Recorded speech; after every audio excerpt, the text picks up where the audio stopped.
6 o'clock on the dot. 6 o'clock on the dot. Oh, it's like I know what I'm doing. Sure, I forgot something, but whatever. Oh my goodness, look at that chat there. All right. Do this. Do this. Do this. Oh, hello. Hi, sweetheart. Hi, sweetheart. Hi, sweetheart. Sorry, the cat just came in. Oh, goodbye. And that's that. 3, 2, 1. GoNintendo Podcast, webisode 972, the Houndstone podcast. Houndstone. Houndstone spends most of its time sleeping in graveyards among all the dog Pokemon. This one is most loyal to its master. Well, that's another sad one. Jesus.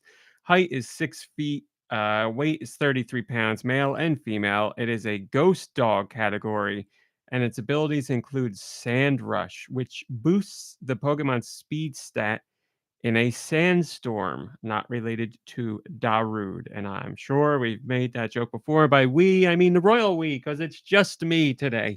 Yes, thank you, SD. I do sound better. We're getting much closer to my normal voice. The royal we, because it's just me today. I will explain. Let me first get the hellos to my. I said I was alone, but I'm never alone because Josh Grobot is here. Josh, my friend, how are you doing? Shut up. I don't care. That sounds like business as usual for you, Josh. Josh, what do you want to share? Anything you've been up to? Anything going on with you? That's none of your business. Okay. I can see we're not feeling very talkative today. Boring. All right, I'll move on. George is here. George, how you doing? I know you suffered from some COVID as well. Are you feeling better? Pretty good. Feeling pretty lime today. Well, that's good, George. Me too. I'm not 100%, but I'm pretty darn close. How about you? Yep, I'm about to see a few more limes. Will get the job done. I haven't. I was gonna say done any limes, but you don't really do limes. I haven't had any limes, but maybe I should. Maybe it'd speed up the process. Vitamin C, that's got to be in limes, and that's good for you, right? There's the hello to my crew at the table, of course. George is right here, right here. You normally can see him, but you can't right now. And Josh is everywhere. Josh is everywhere. Praise be to Josh. Let me say hello to Discord. Hello, SD and Sergio ALB64 and Ice Dilbert and Steve and Nico Darunia and Tater Tot and Ram Ram and Vachi and did I say Ice Dilbert? I got a terrible memory. Gecko Kitsune and whoever else I didn't see. Thanks for joining me in here. Yes, SD's got it. I do my limes in private. It's only proper to do them in private.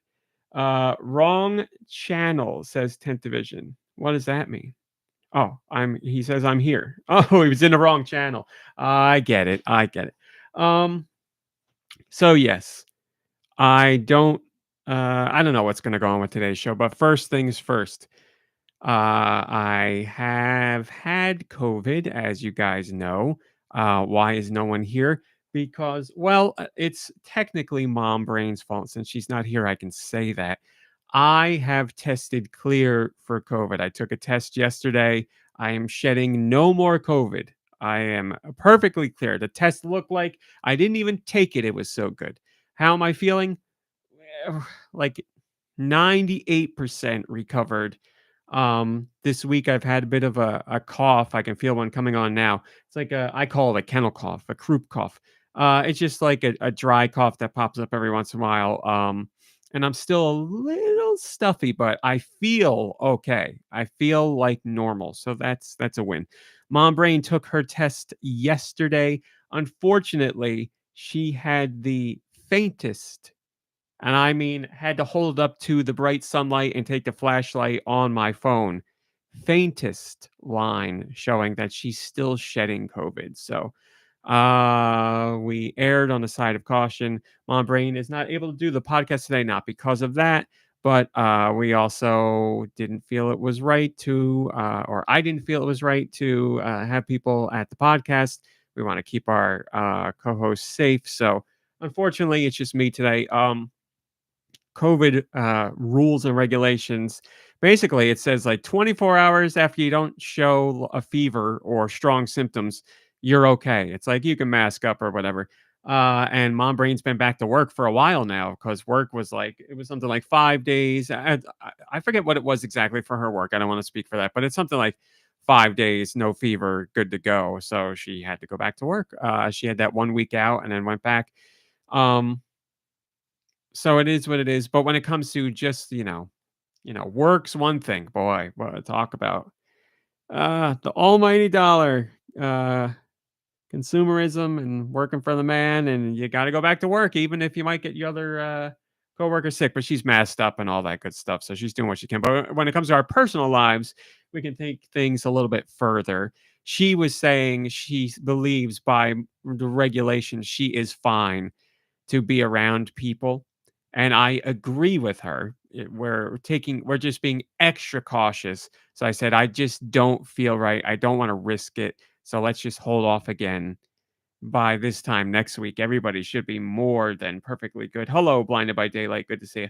And hello, Base Cubed. Um, and we should finally have somebody back in the podcast room with us. Finally! I knew where that one was.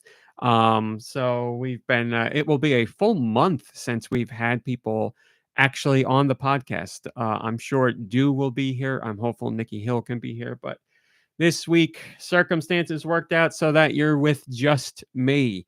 I want to make it clear that for this show, I was so proud of the show I did when I was still hurting from COVID pretty bad. I was like really happy with how that show came together. I know I didn't sound great and I was coughing and all that stuff, but I was really proud of that show. I really liked that episode. And then unfortunately I went back to listen to it later and I was like, son of a bitch, I must have bumped the gain when I was moving around wires on the mics, and I was like a little blown out when I was talking on the higher end of things, and I was like, "Oh man, that's really sucks," because I was really proud of that episode. Nobody complained about it. It's just a me thing. So I've turned it down.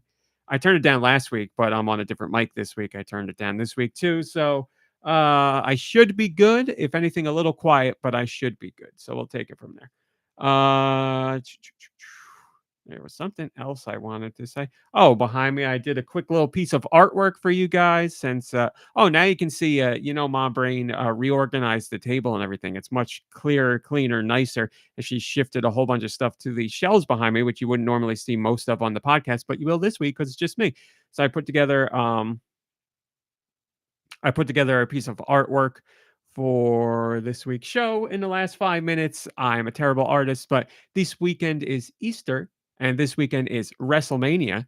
So happy Eastermania. I drew a bunny, the Easter bunny holding up a WWE championship belt. The bunny, I'm sure, comes across as a bunny. The belt, I don't know what it looks like, but I have 5 minutes. I suck as an artist. I did my best. So there is that. Now, hello, no blades, no bows. Good to see you. Yes, we got an amazing Lunar press kit last week that we extensively covered on video. But as you might remember, I was talking about how there were internet issues last week, and the video crapped out about a half hour in. So sadly, I just had to yank that video. So I think I need to do another video or another a series of pictures for that press kit because it's awesome. I'm not going to go over it again on the podcast because we already did that, and you can listen to the audio version. I'm not going to make people sit through that again, but it is a really cool press kit. You can go hear about it in last week's episode, but I'll put together a post hopefully this weekend. Uh, yeah, it's one of the coolest press kits I've ever received. Definitely, it was a really nice package. So thank you to Gungho for sending that over again, and I'll put together a post. I usually sneak in drinks when I'm doing the show with other people. No one else is here. So if I take a second and I'm not talking, it's because I'm taking a sip of something. All right. Things I wanted to talk about before we get into news. And there's big news this week. Big news. Oh boy. First things first, I know a lot of you have been reaching out over the last few weeks because I had COVID and because I was talking about being stressed and how things weren't going my way in a whole bunch of areas. Everybody's got their own struggles. Everybody's got their issues. Everybody's got stuff that they deal with that's a pain to deal with. There are bazillions of people who have it worse than me. I'm not saying woe is me. My situation is horrible. It's just, every once in a while, life likes to kick you when you're down repeatedly. And that's what it's been like for the last 3 weeks with me. But people have been reaching out to see how I'm doing and say they appreciate me doing the show and all the work that I'm doing. So I appreciate you guys, which I responded to in your messages and emails and all that. Just wanted to say thank you. I am doing okay. I would say overall was another crappy week, but it is what it is. We take it day by day. Why am I talking about this now? Because one of the stories I'm going to talk about without specifics, but it was a frustrating situation that ends on a very positive note. So that's good. And it is related to Nintendo, kind of, because it's related to GoNintendo. Um, there was a report that Bloomberg put out. This is, I believe, Monday, if at most Tuesday. There's a report that Bloomberg put out about Switch 2 and tariffs and the situation in China and the situation in Vietnam and just all over. Quick rehash. Uh, Here in the States, our president for a while decided that there would be 145% tariffs on China. I believe he's threatening more now. I don't know. This was at the time, though. And also 46% tariffs on Vietnam. Nintendo manufactures the Switch 2 in China and Vietnam. Their plans, because they first foresaw tariff situations, was to manufacture the Switch 2s meant for the US in Vietnam, and they would ship those to the US and avoid a Chinese tariff situation. But then they found out, whoopsie, our president has decided to, I'm just going to say Trump. Trump has decided to put a 46% tariff on Vietnam. So that was a huge deal. Nintendo had plans to open pre-orders for the Switch 2 on whatever date it was. I don't remember now. What was it, the 9th? And then they were like, oh, wait, not anymore, because we got to figure out this situation. Because 46% tariff, Nintendo obviously has to pay that, but they really don't pay because that's passed off to the consumer. Or Nintendo could eat that price and then they would definitely be paying it. But more often than not, we see the companies pass that cost off to the consumer. So they paused pre orders and they were like, we'll let you know what's going on. Bloomberg had a story talking about um, how they had done some research showing that a very small amount of Switch 2 units were being manufactured in Vietnam versus what was being made in China, which makes sense. They moved US and Canada's basically North American production to Vietnam to handle the launch of the Switch 2. And then everybody else was going to get a Switch 2 that was made in China. So, yes, the rest of the world, China, two places, Vietnam. So that makes sense. More made in China than blah, blah, blah. And we had heard reports roughly 1.1 million Switch 2 units were made in Vietnam to prepare for the launch of Switch 2 in the United States and Canada. And we didn't have a number for elsewhere, but we figured it was more. Bloomberg did the report and they were saying like the number discrepancy is actually much bigger, blah, blah, blah, blah, blah. So we did a post about that. And I forget what my exact title was. By the way, hi RLM, good to see you. By the way, I have Mom Braid's laptop over here open so I can see chat, and I will be checking constantly. Hello, Maddie B. So we did a post, and the title was something about Chinese tariffs, 145%, something along those lines. And then in the body of the article, as you would, I did a painstaking breakdown of everything I just said because I wanted to make sure everybody was clear on like I understand US is getting Switch 2s from Vietnam and all that stuff, but the whole point of the article was these Chinese tariffs could be a major problem for Nintendo going forward because their Vietnam production can only do so much. And they did this in advance to get ready for Switch 2 launch. But the launch in the United States and Canada is most likely going to sell out very quickly. And production can only be ramped up so much in Vietnam. It's a smaller space, the manufacturing facility compared to what they're doing in China. And sure, I'm sure production has been ongoing in Vietnam since they got the launch allotment. But you sell out of that initial batch very quickly. What do? 'cause China's got 145% at the time. Again, I haven't read the news today, but I believe I heard something about potential for even higher tariffs, um, China related. So what would Nintendo do? Because it's not like they could bring those over to the US, so they got the Vietnam situation. You can only ramp up so much, obviously, and, Vietnam, the manufacturing plants that are doing them in Vietnam, it's not like we're a Switch 2 manufacturing facility and that's it. They're fulfilling orders for a whole bunch of places, or a whole bunch of companies. So it's not like Nintendo could just be like, we need 200% more, and they do it. Like there's quotas that have to be filled for other companies, and orders that have to be filled for other companies. Blah, blah, blah. You guys understand. You're smart people. So I put the story out there, and there were a lot of people who were like, US Switch 2s are coming from Vietnam, you idiot. Like, why quit spreading misinformation? What do you do? This is you're trying to hurt Nintendo. I'm so tired of these influencers or journalists. By the way, they call me a journalist. I never call myself a journalist. I'm so tired of these journalists making clickbait headlines and just trying to get people to click their articles and cause uh, attract rage baiters and stuff like that, and add to the negative narrative. And I'm like, it's like it's such a window into, Go Nintendo gets millions of visits every month, and I'm very grateful for everybody that pays attention to us. But there's a much smaller subset of people that are actually like going and reading articles instead of just reading headlines. And a much smaller subset of that of people who know me, like as far as how I write and my approach to the site and how I take clickbait very seriously and always like blah blah blah. So the greater Go Nintendo reach compared to the very small window of people who actually like know how I approach things and my style, it's understandably small. That's the same for any site out there. You get a vast majority of people who will see a headline somewhere and maybe that's it. They won't even click. Then there's people who click, which is considerably less. There's people who read the whole article, which is considerably less. And then there's less people still who like keep up a cadence of knowing what your work is and how you operate. So I was like, oh, if just these people who were complaining would click the article, they would see like I've explained everything, and that's not what I'm getting at here. I'm not that, and I would never operate like that. And did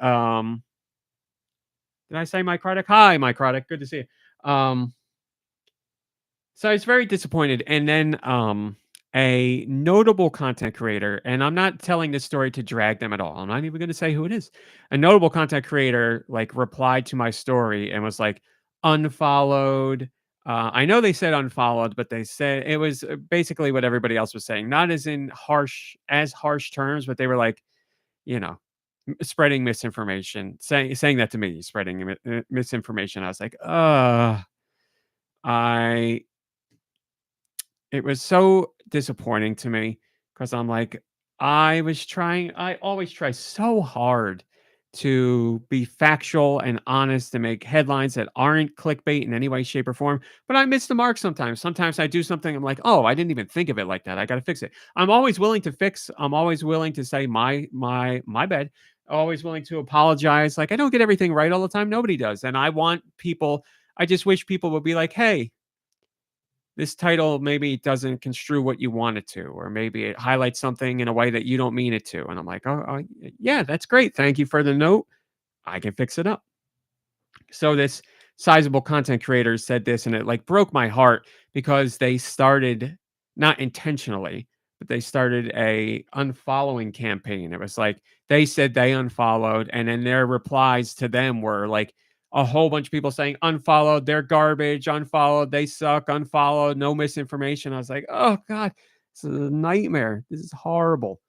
Um, so I had replied to they used to follow me on Twitter and they didn't anymore. So I was like, son of a bitch, if I could have just DM'd them, we could have potentially worked this out.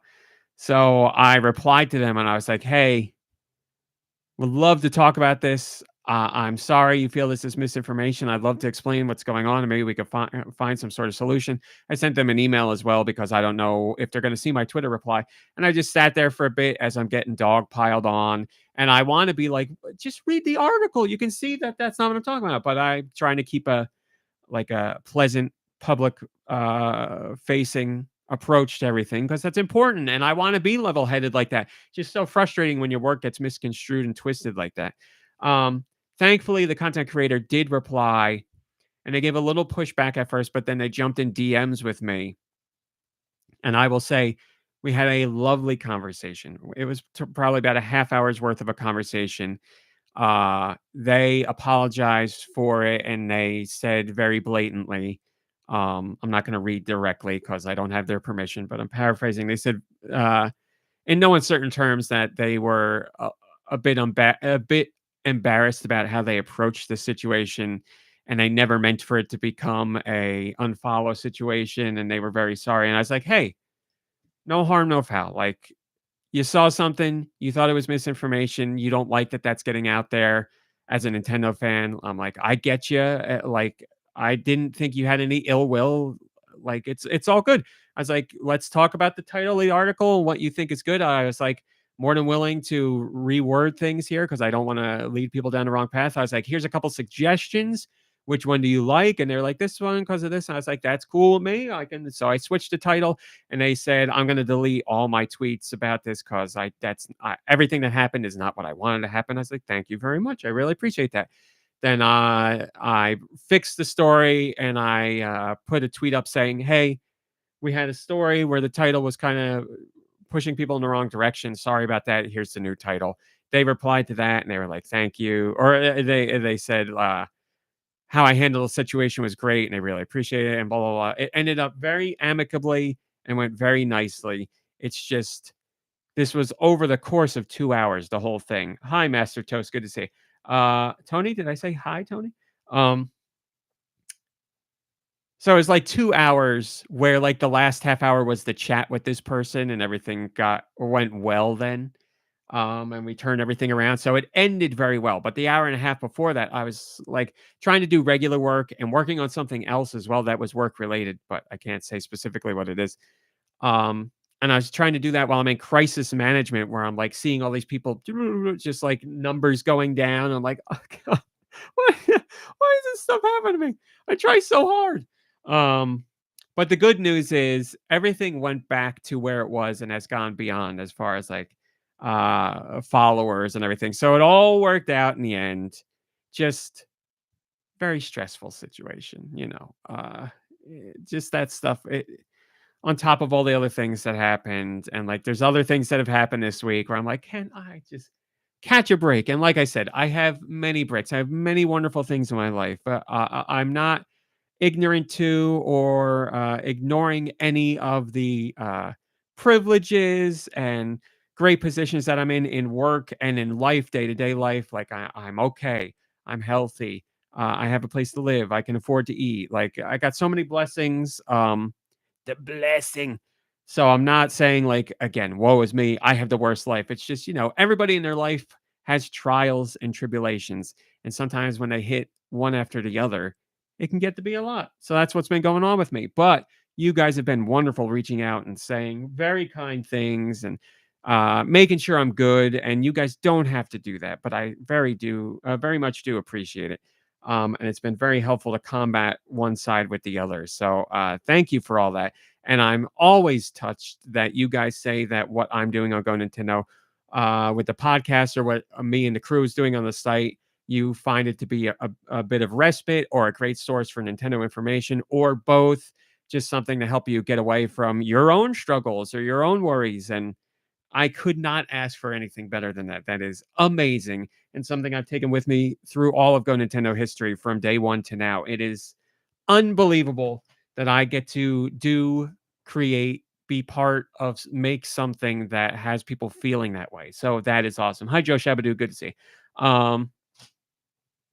What is this? I like when people show me stuff on my own site. Mike Krog says there's a checkbox on the site in the comments to let the news poster know of an issue in a post. It's true. Sometimes I get it. Yes. SD, I said I'm solo because Mom Brain. Long story short, Mom Brain, even though she's not here on the podcast, she took a COVID test yesterday and she had the faintest of lines indicating that she still was shedding COVID. By all other rules and regulations, she is fine to be around people, but in our personal lives, probably me more than her, and I'm not saying she's wrong, but I like to be extra precautious, so I didn't wanna put anybody here, even though she's not here right now. I didn't wanna put people here and have them worry about maybe getting sick or me worry that we are going to get them sick. So I was like, "1 more week, we'll push it out." And if Mom Brain still tests positive next week, I'm kicking her out. She's got it. We're done. We're breaking up. She's moving out somewhere else. Even though this was her childhood home, it's mine now. That's it. So there's your story. Hello, Ratmandu82. Love that. Love that name every time I say it. I wanted to say this. This is coming in live, and I'm going to read it right now.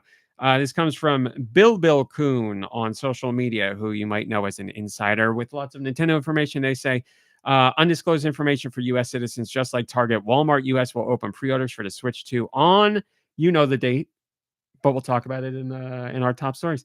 It'll be at midnight. So if you're looking to pre-order on the date, I'm trying to keep it a spoiler, but everybody knows already. But I'm like, hang in there for the news. You already know. So I'll revisit that in a second. But basically, there's a confirmation that Walmart will have pre-orders. Sorry, I got a family text about somebody being sick. Pre-orders on the day that Best Buy and GameStop and Target will have them. Amazon so far looks like a no-show, which is no surprise with the relationship Nintendo and Amazon have. Boy, I have tried. There's George. There's my man. I have tried. Hello, Eli. I've tried so many times to get comments from Nintendo on their relationship with Amazon. Obviously, other outlets have as well, and you know that because we've never gotten an answer. I've gotten a non-answer before that I've shared where it's not really explained, where Nintendo's like, Amazon can do what they want. If that's what's going on, you got to ask them, and Amazon doesn't say anything. So they got some sort of bad blood that came from somewhere, and there's all kinds of speculation as to why, but we never got an official, definitive answer. But as of right now, it looks like Amazon will not be a place to go to for your Switch 2 pre-order. If you see any up there, it will be through a third party. And it won't be, it might be a pre-order. I don't know. Like a third party could get a pre-order and then sell it on Amazon. As far as I know, that's allowed. But unless we say differently or post up about it, Amazon, as of right now, 6:28 p.m. East Coast time, Amazon has not announced that they are doing Switch 2 pre-orders. No indicators at all. Now, Amazon in other parts of the world, yes, they are doing them and have started them in some areas. But Amazon here in the US, no dice. But we're getting a little ahead of ourselves, but I wanted you to have that information. This is funny. I clickbait. There really wasn't much this week, only 2 clickbaits, but I'm going to do this one because it's funny. This was posted on April 15th, this clickbait. Nintendo Switch 2 pre-order date confirmed for North America. What's the clickbait there? Well, at the time, there was no confirmation on a pre-order date, and it ended up being wrong anyway. So confirmed, and it wasn't confirmed, and the date was also wrong. So can't get any more clickbait than that. It was obviously a rumor that was based on, but why put that in the title when you could just say pre-order dates confirmed? So that's your clickbait. Masturbators. I'm so sorry. That's your masturbate section for this week. I keep thinking about inviting Kit and Krista on when I get a week full of clickbait headlines. And I'm like, I know them. I have talked to them in person multiple times. We have like a working relationship. It's not like somebody that I've never met face to face. It's not a pair of people that I've never talked to or hung out with. Like I've gone to Nintendo events where they are there, but I have also like hung out with them after the Nintendo events at dinners and stuff. And I'm not saying that to be like boop, boop, toot my own horn there, but like we have some sort of relationship that's just beyond when they worked at Nintendo. But is it good enough for me to say that our segment is called Masturbators? Probably not. Would I do it anyway? Maybe. We'll find out. I just need a week full of clickbait headlines to annoy them. But moving on. GoNintendo has a Patreon. Did you know that you could join the GoNintendo Patreon For $1. for $1? Thank you, Billy. If you joined for $1 this week, here's what you've been treated to. We got a couple more subscribers this week, so thank you for giving me your $1 or more. If you gave more, obviously you can always give more, but you don't have to. And again, the most important part is join the GoNintendo Patreon for $1 and you get everything. I promise you, forever, no matter what I do, you will be able to get the GoNintendo Patreon for $1. I promise, no matter what is over there ever, in perpetuity, $1 a month, you'll get everything. You can always give more, and I appreciate it, but you do not have to. Here's what I talked about this week. Speaking of dollars, son of a bitch. For $1. Change the page. Speaking of dollars, I wrote about $1 Million Secret, which is a new reality competition show on Netflix. The first season is done. So if you don't like waiting for seasons to come out week by week, jump in now because it's all done. They released episodes in batches. I believe it was 3 batches, but it is over now. First season is done.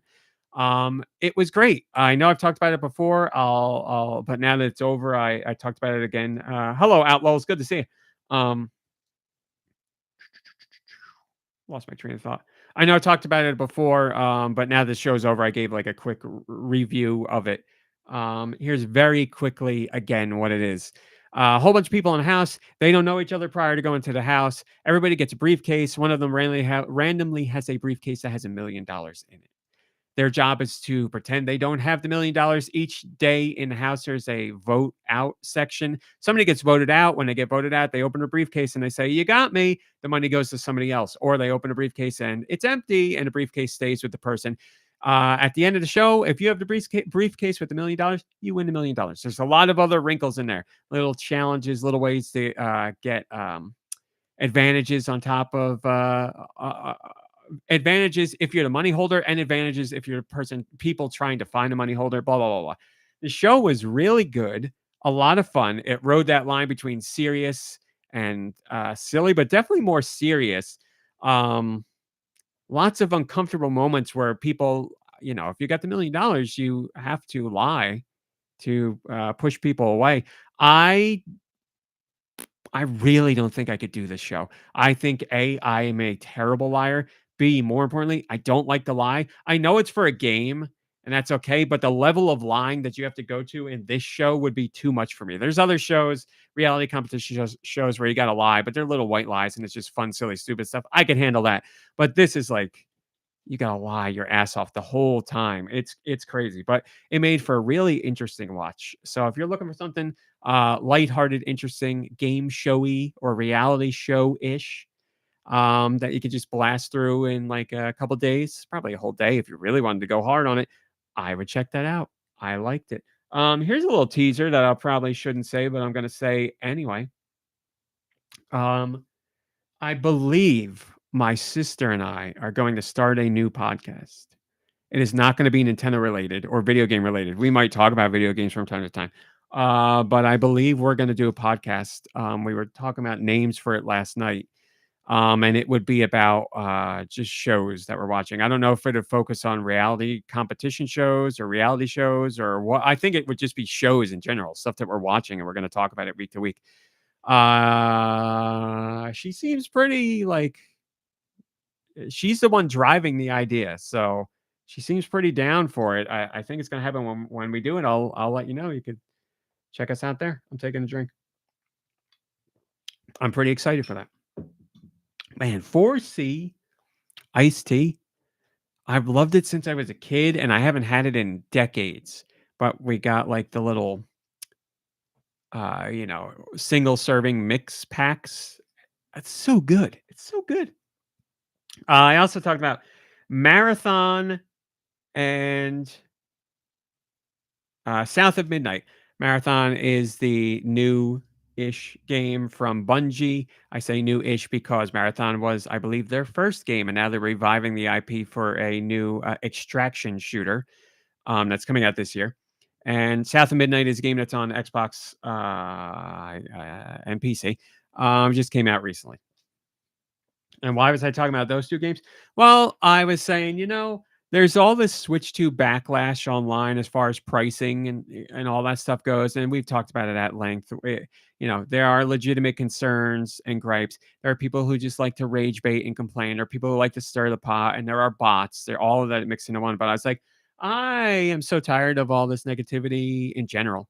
But I was like, let me see if this negativity is just like a Nintendo thing, because I cover Nintendo for a living, and I'm like, let me see. Like, I've seen other arguments about games in the past, but I was like, let me just see what's being talked about right now in gaming and see how the conversations are going. So I looked at Marathon. And I was like, I'm going to go in the comments on these forums and the social media places and all that. Um,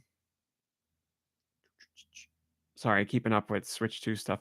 I was like, let me just go and I'll see what the conversations are like here, and let me see if they're all is the same kind of negativity is there. Well, surprise, surprise, surprise! I can't sing because when I go higher, my voice is still not there. Haven't gotten that back yet. Surprise, surprise! Not there. Um, all those sections were filled with extreme negativity too. So with Marathon, people were like, "This game would have been great if it came out 10 years ago. This game's graphics look like crap. What's this cartoony kitty thing? This is the game that killed Destiny. This is unbelievable." And on and on and on and on and on. I was like, "Oh my god!" And I kept like scrolling through multiple places. I was like, my god. There was like, the random lone comments that were like, I don't know, I think this looks pretty fun, or like, boy, I'm happy I'm a type of gamer that like gets excited about things and I want to try this out. And those comments had like, 24 likes and 38 likes. And then the other ones that I mentioned before were like 6,000 likes, 12,000 likes. I'm like, son of a bitch. Then I went to the South of Midnight discussion, and it was way worse, and you can guess why. I'll give you a couple seconds to guess. You got it, because the game stars a woman, because that woman is black, and because the woman does not have a physique that men, I'm going to say men because it was mostly men, that the men who were watching or commenting didn't appreciate. They wanted somebody with a bigger butt and a fuller bosom and less clothing. And I was reading this stuff and I'm like, you know, the sexist stuff is horrendous, and I 1 bazillion% am against it. But the racist stuff, again, didn't surprise me. But I'm like, oh my God, these people are out there saying this stuff on social media like it's totally okay. And they're getting thousands upon thousands of likes for it. And I'm like, well, that's why they're doing it, because they just keep getting responses or reactions that show them, yes, I agree with this kind of conversation. I was like, son of a bitch, this is horrible. So I was writing about the vitriol in the gaming space in general, and just like how embarrassing it is. And again, I shouldn't have to keep saying this, and I probably don't, especially for this wonderful audience listening to this podcast live in the chat, or the audio listeners, or the archived version on YouTube. You guys know I'm not talking to you, I'm venting to you, because I know you feel the same, but it still needs to be said. There's nothing wrong with constructive criticism. There's nothing wrong with being like, this game doesn't look like it's for me. There's nothing wrong with saying, I don't really dig this aspect. That's fine. But that is not what these people are doing. And they 100% have the right to say it. But just because you say it doesn't mean that there's not an impact for it. And that's an impact that you're leaving, and an impact you will receive because of it. So, yes, you'll get thousands of likes, but there's going to be other people who stand up and be like, what is wrong with you? Why are you saying this? How could you feel like this? Why are you acting this way? And negative repercussions could come from that. So you are free. You have the freedom of speech to say whatever you want, even if I don't like it. But that doesn't mean you are free from consequences for it. So just I've said son of a bitch so many times, but it was like, again, it's there, and it's there, and it's in the back of your mind, and those conversations are going on, and you're like, thank God those aren't part of my day-to-day life. Like, I'm not talking to people like that, and I'm not interacting with people like that. But those people are there, and they are steering conversations. And when you actually take a peek in there to see what's going on, you're like, oh my God, it's so much worse than I thought. It's just horrible. Another swear cast. I know I was saying shit a lot on the COVID cast. Who knows? Solo shows. I've been thinking about some things lately. I've been thinking about maybe we should just do curses. I don't want to be like, we're going to make a point to curse because honestly, in my real life, in my offline life, I really don't curse that much at all. I say shit. It's probably my biggest curse, and but I'd say it sparingly. I don't really drop f bombs at all. And I'm not saying anything's wrong with cursing. Go ahead and curse all you want. My sister curses like crazy. Um, but I'm like, maybe on the podcast we should stop. Maybe I should just let people curse like they usually do. And I was like, maybe we should just go to regular people names, like our actual names. I've been thinking about stuff, but who knows? Who knows? Just random thoughts. But anyway, went into that conversation hoping for the best, expecting the worst, and still being surprised with how bad it was. Talked about Switch 2 pre-orders in the sense of at this time we didn't know when pre-orders were going to open in the United States, and I asked people, what is a system you wanted to pre-order but you actually missed out on pre-ordering for one reason or another? And I see part of the conversation in the chat talking about pre-orders for Switch 2 and how you're going to do it, and I definitely want to talk about that, and I promise I will get to it. But I was asking people, what pre-orders have you tried to get in on and you missed out on? I've been very lucky that that has never happened to me. Every system I went to pre-order, I've gotten day one because I can't tell you how nervous I am right now about getting a Switch 2 pre-order. It's been in the back of my mind for a while because we didn't know when they were going to open, and I'm like, when are they going to open? I can't miss it. I got to make sure the news is on the site, and I got to make sure I get a pre-order. And now that we know when Switch 2 pre-orders are happening here in the US, I'm like, oh, now I'm even more. I was like, for a second, I was like, oh, thank God. Now we know. And then I became way more nervous because I'm like, how am I going to get it? What am I going to do? Am I going to stay in the line? Am I going to go to the store? Am I going to do online? Am I going to do both? So like that's going to be me until we can do pre-orders. And I imagine some of you are like that as well. Probably not as neurotic as me, and that's good for you. Um, but people in the comments were saying various systems they tried to get and couldn't get. But thankfully, most people had the same situation I did. They were aiming for a pre-order and they got one.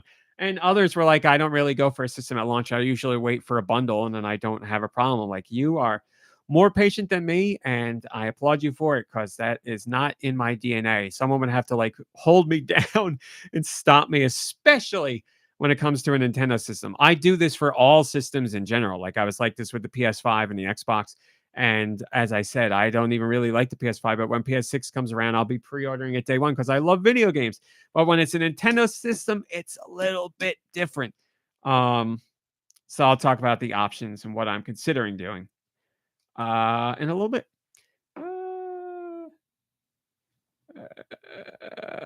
SC says raw meat wasn't born. Raw mom carved him from stone and breathed life to him. You know what? I've never asked her that. Maybe that's true. So I'll talk about more.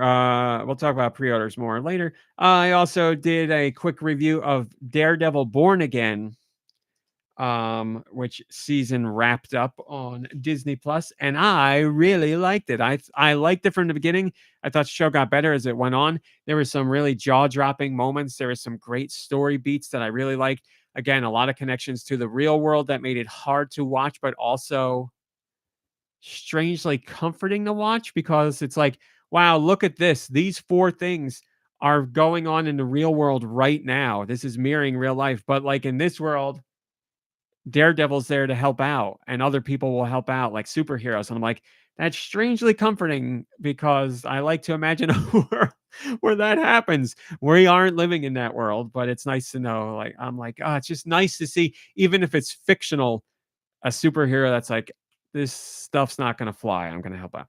But yeah, I really liked the show. Wasn't perfect, but really greatly enjoyed it. Loved the finale. I thought the finale killed it. Like the finale had awesome moments and heartfelt moments and serious moments and shocking moments. I had a one particularly very shocking moment in a finale that was filled with shocking moments. Like there was some stuff, but there was one moment in that show where I was like, "Oh my god, couldn't believe what I saw."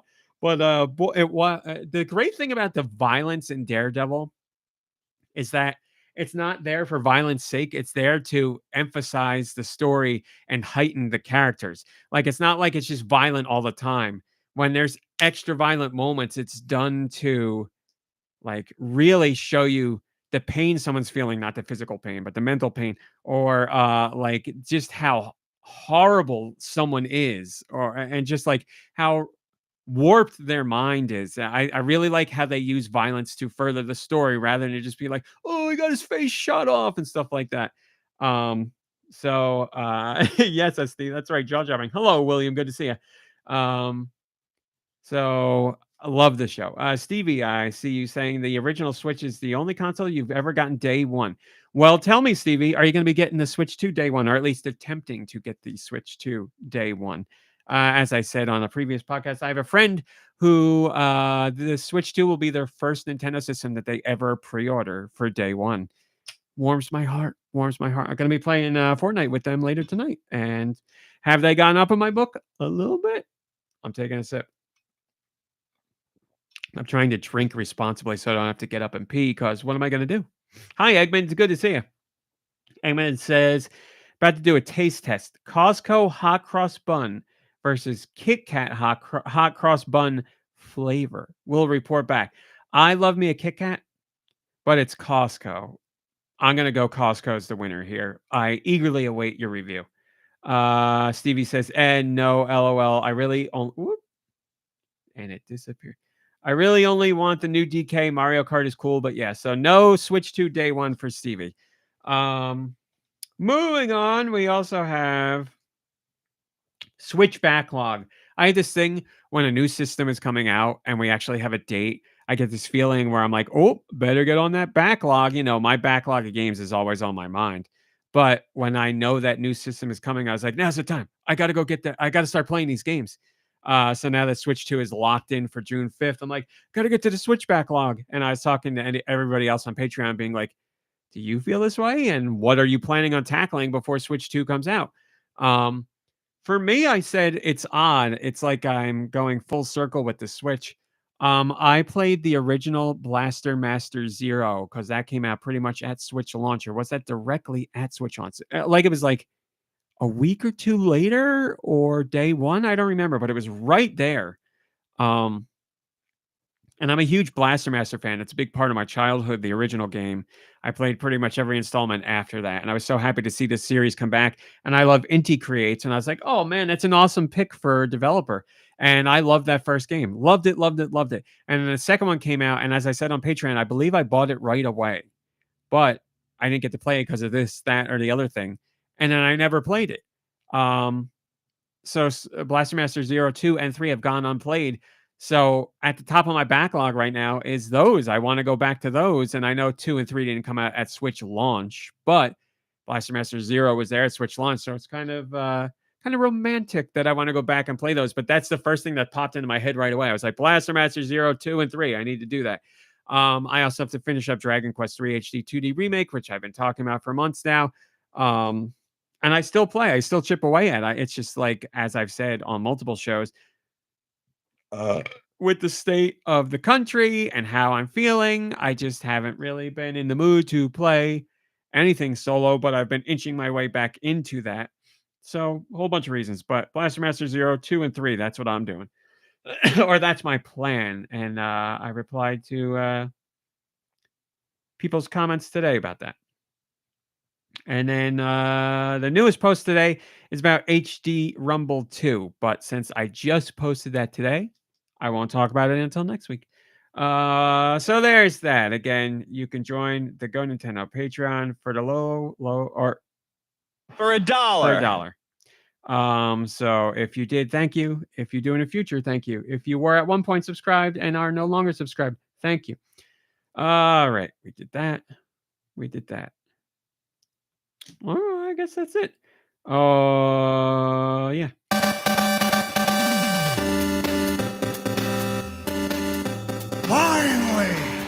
Finally time for the news.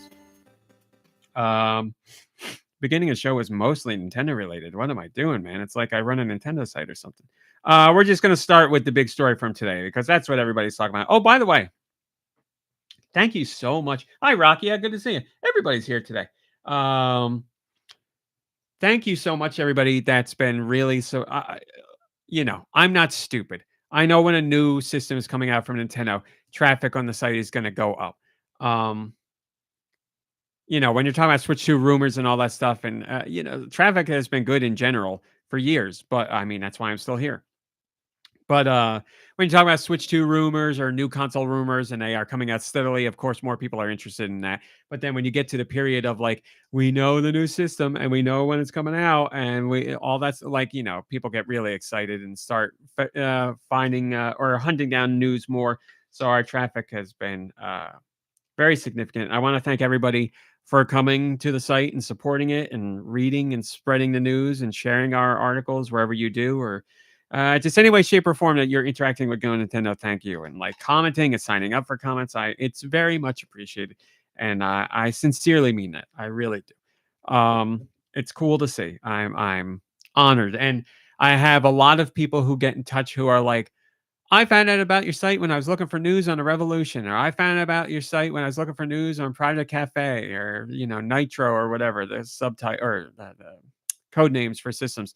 And there's people who are like, I found out about you because I was looking for new information on Switch 2, and it's cool. It's just cool that like I see that cycle of people being like, I am interested in Nintendo and I would like to learn more, and they eventually find their way to GoNintendo, and that's really cool. So thank you. Biggest news. There you go. SD says, "Yep, it was a revolution for me." I apologize. This is way more important. I got to do this. Eggman says, "Costco hot cross bun is just a classic hot cross bun. Nice and fruity, a little sweet, but not too sweet. Great with butter. Kit Kat has a very strong fake raisin and clove flavor. I like it, but it's a bit intense. Overall, I got to give it to the Costco bun. Ticks all the boxes, and at 50 cents per bun, if you get a 24 pack, you can't go wrong. Costco in general, son of a bitch, you can't go wrong. I love Costco. I am a Kirkland signature fan. I love Costco. I love the smell of Costco. I'm being serious. I love going in Costco. I love being in Costco. I love the feeling of being in Costco. I love going up and down the aisles. I think their bakery stuff is fantastic. I think Kirkland signature products are amazing. I love Costco with a passion. Their food court, slice of pizza and a drink. What is it like? Is it even $3? And their slices of pizza are huge. This is a slice. It's a terrible. If you're watching a YouTube video, you're like, has he ever eaten pizza before? That doesn't look like a slice of pizza. I love Costco so much. Not even lying. My TikTok is at least 15% people showing off Costco deals. And I'm like, ooh, look at this. And I send them to Mom Brain, and she's like, I get it. Like, she likes Costco, but I love Costco. All right, anyway. Just got some jeans from Costco, says Tony de La Mancha. That's going to be my third new podcast where I just talk about Costco. The biggest news of the day. It finally happened, people. Switch 2 pre-orders were right there. And then Nintendo said, not anymore. We got to figure out this tariff stuff. We'll let you know more later. I don't know about you, but the time in between when Nintendo canceled pre-order plans and today, because I'm a dork and I worry about things that I worry about real life things all the time. Trust me, with the state of the country, every day I'm thinking of real world things. But I also worry about stupid stuff like this. And when Nintendo canceled plans for pre-orders and they said, like, we'll let you know later, system's still on for June 5th, I was like, but is it? What if they don't move, or what if they don't launch the system on June 5th in the United States? And I got to find another way to get it. I'm like, could they do that? Maybe they would do that. Not like, could they? Are they allowed to? I just like, might they do that? And every day that went by without them saying anything, I was like, oh, I don't know. I'm getting nervous. I don't like this. I need, because like, as I've said many times on the show, I have things in my life that I look forward to. And I can't stress enough how much I look forward to them. Where I like think about them in my mind. I'm like, if I can just get through these 2 weeks, I got this thing, and this is going to be great. Like Thunderbolts, Marvel MCU movie. I have been looking forward to Thunderbolts for so long, and that's been one of the things in the future. I'm like, just work through this. You can make it. And then you got Thunderbolts, and you get to go see Thunderbolts, and that's been a big one for me. This weekend, WrestleMania. I'm like, just all you got to do is make it to this weekend, and you can watch WrestleMania, and it's going to be great. So obviously, the Switch 2 has been a big one for me. But then when pre-orders were canceled, I'm like, son of a bitch, is this thing going to come out June 5th? Because obviously, I'm really looking forward to the launch of the Switch 2. I'm a Nintendo fan. I've been one all my life. That's probably one of the biggest things I'm looking forward to. So when the pre-order window was, I was like, oh, please don't delay this system. But it's all okay for now. Who knows? With the way the United States is going, this could change next week. But Nintendo has officially said April 24th, United States and Canada, you'll be able to pre-order the Switch 2. The great news about that is that the Switch 2 itself will not see an increase in price from what they already said. There were worries that Nintendo might bump the price up because there's still the 10% tariff. And in 90 days, it's less than 90 now. I don't know what it is, 80, 70 something. Tariffs will go. Trump paused the tariffs. So that 46% tariff on Vietnam has been paused. What happens in 90 days? Does it go back in or does he forget it altogether? I don't know. Trying very hard not to be uber political here. I don't know what happens in 90 days, but Switch 2 launches before 90 days. So Nintendo is not doing anything about that extra 10%, at least from the hardware of the Switch 2. But accessories are going to see a bump in price. I believe it's mostly a $5 to $10 bump. And this is because some of these accessories are manufactured in areas where they are seeing a considerable increase considerable tariffs. So there's just some things that Nintendo cannot manufacture in other places, and they are forced to deal with the tariff. So pricing has gone up on some accessories, but Switch 2 by itself still $450. Switch 2 and Mario Kart World in the bundle still $500. Remember, Mario Kart World is $80. Um, but if you get the Switch 2 bundle with Mario Kart World, you'll basically be getting Mario Kart World for $50. It won't be a physical copy, but still $50 versus $80. Pretty good deal there. And that bundle is going to be limited, as in Nintendo keeps saying they're not going to sell it like after the holiday season, or it was like after fall or something like that. We do know that the vast majority of Switch 2 units they are making are the Mario Kart World bundle. It's something like 75% versus 25% for the just standalone Switch 2. So I would imagine most people are going to go for that bundle. So the majority of the stock will be there. So you can save that $30. But, we're going to have a million units, 1.1, 1.2 million units to work with between the United States and Canada. They're going to go, they're going to be gone. They're going to be gone instantly. But Joy-Con have gone up. I believe Joy-Con were $89.99. So now they're $95. I want to say the camera went up by $5. I don't remember exactly. The dock price went up by, I don't know. Maybe it's even more than $10. But all those accessories, or a good amount of accessories, went up in price. So be careful. Oh, Pro Controller. Yeah, I didn't say Pro Controller. What do we Switch to Pro Controllers, $85. What was it before? Was it $85? I don't remember. But the Joy-Con, like if you're getting a pair of Joy-Con, that went up to $95. As Stevie says, 80 even. I don't remember. 80 even sounds right to me. Most items went up by $5, says Sergio. So Sergio, come on, long time, number one Dumpkin Spice fan.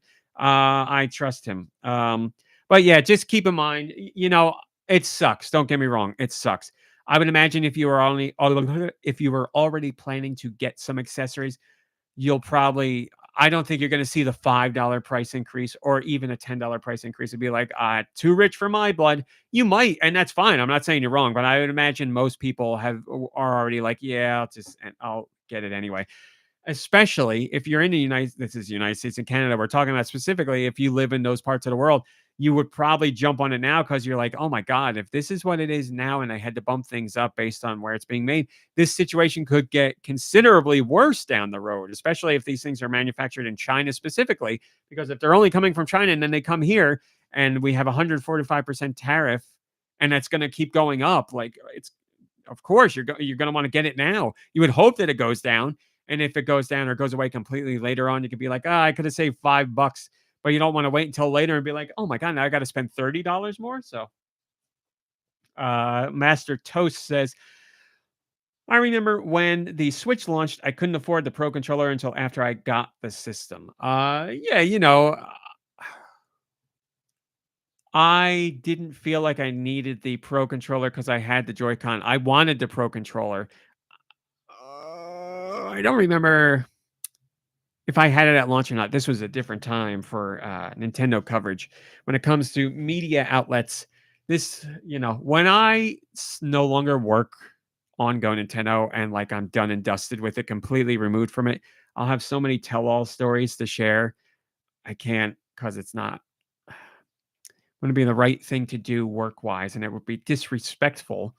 But there's so many stories to talk about. Why am I saying all this? Well, when the Switch came out, Nintendo, at least on the American side, was in a different place for how they distributed coverage to outlets and how that worked. They've become more reserved now in how they approach that. Back when the Switch came out, Nintendo was nice enough to send me a Switch. I never expect Nintendo to send me anything. I am always appreciative of when they do. But they sent me the Switch back then, and I wanna say they sent a Pro Controller. I'd have to go back and look, and that makes it sound like I don't care, and that's horrible because I so much appreciate that stuff, but I'm an old man, and it was 8 years ago, and I forget things. I know for a fact I got the Switch and I got Breath of the Wild from Nintendo. I remember that. I just don't remember if I had a Pro Controller or not. I remember playing with the Joy-Con, but I don't remember. So, it's not like a Pro Controller is necessary at the start of the Switch 2. It's a nicety. I'm sure many people would like to have it. I would like to have it. I don't know if I'm gonna get one or not. I really don't know. I've been thinking about it. I've been weighing both sides because you can use your Switch controller or your Switch Pro controller on the Switch too. Obviously, the back buttons won't be there, the programmable back buttons, but and HD Rumble 2 might feel a little bit different in the new Pro controller. But by and large, you can use your Pro controller now to play Switch 2 games. So, do I really need it? So, it's we're all Nintendo nerds here. It's one of those things. I don't, I don't, I don't need it, but I want it. So, but I with those things I can wait. With a system, like day one, I'm like, I need it, I need it, I need it because I want to play the games. But with like controllers and like the Switch 2 camera and stuff like that, things I would like to get at some point, but I don't need it at launch. All right. Need the C button. That's right, SD. I need that C button. I need to get the Switch 2 Pro controller because I need the C button on every on every controller that I can get it on. I need as many C buttons as as humanly possible. Excuse me. So yeah, lock in your pre-orders. Let's see. I love reading my own site to find out the news because I do things quickly and make little updates and I'm like, "Oh yeah, I forgot I did this." If you are in the United States, Target has announced that Switch 2 pre-orders will go live at midnight on the 24th. So that is midnight East Coast. I don't know if it's 12, 11, 10, 9, as in, the time zones. I don't know. I don't know if it's staggered or not. But East Coast time, midnight. So that means 12:01 in the morning. You'll be able to pre-order from Target if you would like to. GameStop has announced that they are doing pre-orders on the 24th. Everybody's going to do pre-orders on the 24th, but everybody's going to do them a little bit differently. Here's how it works for GameStop. If you are going the brick and mortar store route, so you are getting in your car, or riding your bike, or walking to your local GameStop, you will be able to pre-order a Switch 2 at GameStop on the 24th, and pre-orders start at the physical spots when the store opens. I don't know what time GameStop's open. I don't know if there's a universal time for all GameStops to open. Let's say 9 o'clock. If your local GameStop opens at 9 a.m., that means they will be taking pre-orders in store at 9 a.m. Online through GameStop, if you'd like to go pre-order online through GameStop, they are doing 11 a.m. East Coast time. So GameStop.com pre-orders on April 24th at 11 a.m. East Coast. And I'm just thinking now how stupid I am. This must be same time in all time zones, as in 11 here, 10 the next time zone, 9 the next time, because you don't want to let the East Coast get an hour jump on everybody and the next time zone get an hour jump on. So it's going to be everybody at the same time in the U.S. Because that's the only fair way to do it. So 11 in the morning, East Coast time, New Jersey time, 11 a.m. on the 24th. Well, I know things came in about Walmart. I'm sorry. That was right into the mic. I'm sorry. reading my phone. I'll get the site updated when I'm done doing the podcast, but you'll have Walmart and Best Buy as well as in there. So good luck to all. Now is the time. Hi, Laxter. Good to see you. Now is the time that I want to turn to you guys. Thank you, Joe Shabadoo. That's very nice of you to say. Joe Shabadoo said Nintendo should send me a Switch too. I don't ever feel like anybody should do anything for me. Anytime I get any game from any company, I'm very appreciative, and I have a little moment every time where I'm like, man, what a life I've created here. Like, I can't believe that I talk to developers and publishers and I get early access to games. When it comes to that stuff through work, I'm incredibly blessed. I never feel like I do this, I do that, you should give me this. I will never feel like that. I have never felt like that. Would I like a Switch 2 from Nintendo? Of course. Nobody's going to say no there. I don't expect one. I don't think I should be given one. I'm not like, I do this, that, and the other thing. I get this much traffic, but whatever. Never, ever, ever, ever. I would like one. If I get one, great. If I don't, I'm still going to get one. Like, I'm going to make it work. It is what it is. But thank you. That's very kind of you to say. Now, the question I want to ask all you guys, and please respond in the Discord if you're live. SD, that's very funny. If you are going for a Switch 2 pre-order on day one, my question to you is, again, answer in the Discord. What are you doing? Are you going to do online? And if so, who? Are you going to do brick and mortar? And if so, who? Are you going to try and do both just to cover as many bases as you can? Let me know. And while you're giving answers, I'll tell you what I'm doing. I don't know what I'm doing. I'm having a nervous breakdown over it. I was talking to my cousin about it. For the PS5, I did it online through Amazon. I got it, or Best Buy. I don't remember. Oh no, it was Best Buy because Amazon something and Amazon blocked my credit card because they were like, we don't recognize this credit card because I used a different credit card than I usually do, and I didn't realize that until later, and it was a whole rigmarole. Won't be using Amazon this time. So I did it online last time, and I've done a good amount of them last time or online, but somebody said on Patreon, I was talking about missing out on pre-orders. They were like, RMC, we come from different times. You and I, as in we come from different times compared to the modern people. Because there was the days when you had to go to brick and mortar and that was your only option. And you stood in line at night or you rushed into the store as soon as possible to get one. And, yeah, that's how it was. But now it's online. And it's like, what do I do? Do I go online or I try brick and mortar? I don't know what I'm going to do. And I'm so nervous about it. I'm extra nervous because we know supplies are going to be really limited. I know Nintendo tried really hard to build up a surplus for launch everywhere. But now that surplus that they've built up, it's not like they can pull from China when things sell out here. They can't because it's too high of a tariff. When those million units or 1.2 million units are out here, Nintendo will trickle feed more into stores, but they can't bring it from China. They just can't. So if you're not in on that first round, I would imagine it's going to be slim pickings. I would imagine Nintendo will do what they can to supply them as quickly as possible, but it's going to be rough. So I promise I'm going to read your answers. I don't know what I'm doing. There's somewhere near me that has a Best Buy and a GameStop that are right across the street from each other. One is in a mall and one is in a strip mall. So I'm thinking, God, I don't know. See, I shouldn't think about this on the podcast because I'll just waste all this time. But I'm thinking I'll go to Best Buy and sit in line out there. I don't even know when to go. Do I go at midnight or is midnight too late? Are people going to be out there? Should I go at 11? I remember going to the PS2 launch and standing in line at Walmart to get one. And obviously that was decades ago. And there was a line, and I was in the first third of the line, but there was a line. Video games have gotten so much more popular since then. We got people staying outside of Nintendo New York and Nintendo San Francisco now to get pre-orders. Blah, blah, blah, blah. So it's 11 at night, too late. But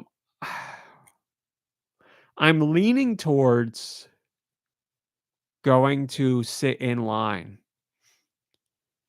Because, what do I want to do? Fight the legions of internet people? or fight like 20, 30 people online at a store. I plan on calling these places before to be like, "Hey, do you have any idea how much stock you're gonna get?" So I can hedge my bets. And like I said, if I'm at the Best Buy and it doesn't look good, I could try my luck at GameStop right across the street.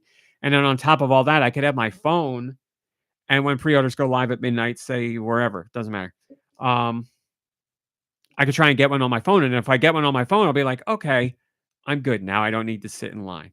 Now, me, I'll probably still be nervous to be like, "Oh, is it actually good?" Like, sit in line anyway. But that's what I'm thinking. I'll probably end up going in line, and if I'm in line and I'm sitting there, maybe I'll do a live stream on YouTube and be miserable. I'm a night person, so I got no problem staying up. I'm up anyway, but I don't want to sit outside. And now I lost all this weight, and I'm a cold bitch all the time. I'm not going to be out there freezing my ass off. I'm probably going to pass away. But that's my plan. I think it might change in between now and then, but I think I'm going to try brick and mortar store lineup, and also try online while I'm in. Try online while I'm in line. Now I turn to you and read what you said. Let me scroll up a bit. Oh, that was a perfect scroll. Talk about Costco. Yeah, Costco sell. I don't think they're going to do pre-orders. Maybe they would. If they did, man, that's what I'd love to do.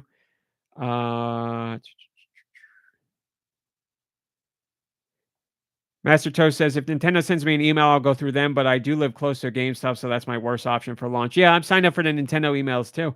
Rakia says they pre-order from Argos, so they're a UK person. Good for you, my friend. Rest easy, relax. Joe Shabbat says, considering pulling an all-nighter outside of GameStop nearby to make sure I get one of their in-store bundle pre-orders. I'm a desperate man and can't guarantee I'll get an invite from Nintendo around May 8th. Yeah, I know. I'm thinking of that too. I'm thinking of that too. Laxter says they have to do it online. They're hoping for Best Buy. I can say from previous purchase experience through Best Buy, they have been great. I really liked everything about them beginning to end. I've had no complaints or issues. Doesn't mean it won't happen then, because this is, a special circumstance and everybody's going to be trying to get onto the website at exactly the same time. So it'll probably suck, but previous experiences have been good. Tens Vision says, I'm hoping to go to a midnight launch. Best Buy. My Croc says I had to buy from Shoppers Drug Mart for PS5 since so many websites crashed in Canada. Now, that's a dedicated gamer. That's what I like. Go to some place you'd never consider for a game thing, but you make it happen. Sergio says going to try Target online first, then Best Buy online. If I can't snag either, I'll try to sneak out and go to GameStop. Seems like a good plan. Ice Silver says I was probably going to do online at Best Buy, but I'll wait and see when the pre-orders turn on. Midnight? I think did they say midnight? Did I read it? Let me go check. No, I did Target at GameStop. I don't know. I went to Best Buy's website. That's what it was, and I believe it said midnight. Don't quote me on that. Go check. Everything's a mess in my brain right now. Tony says I'm hoping for Nintendo. Might get a Best Buy one in case. Gonna sleep outside of Costco. Oh my god, it sounds so great. That's what I want to do.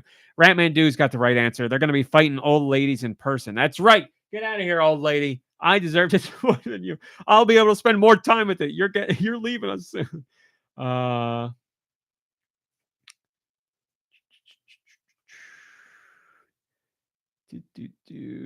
Sorry, I just want to make sure.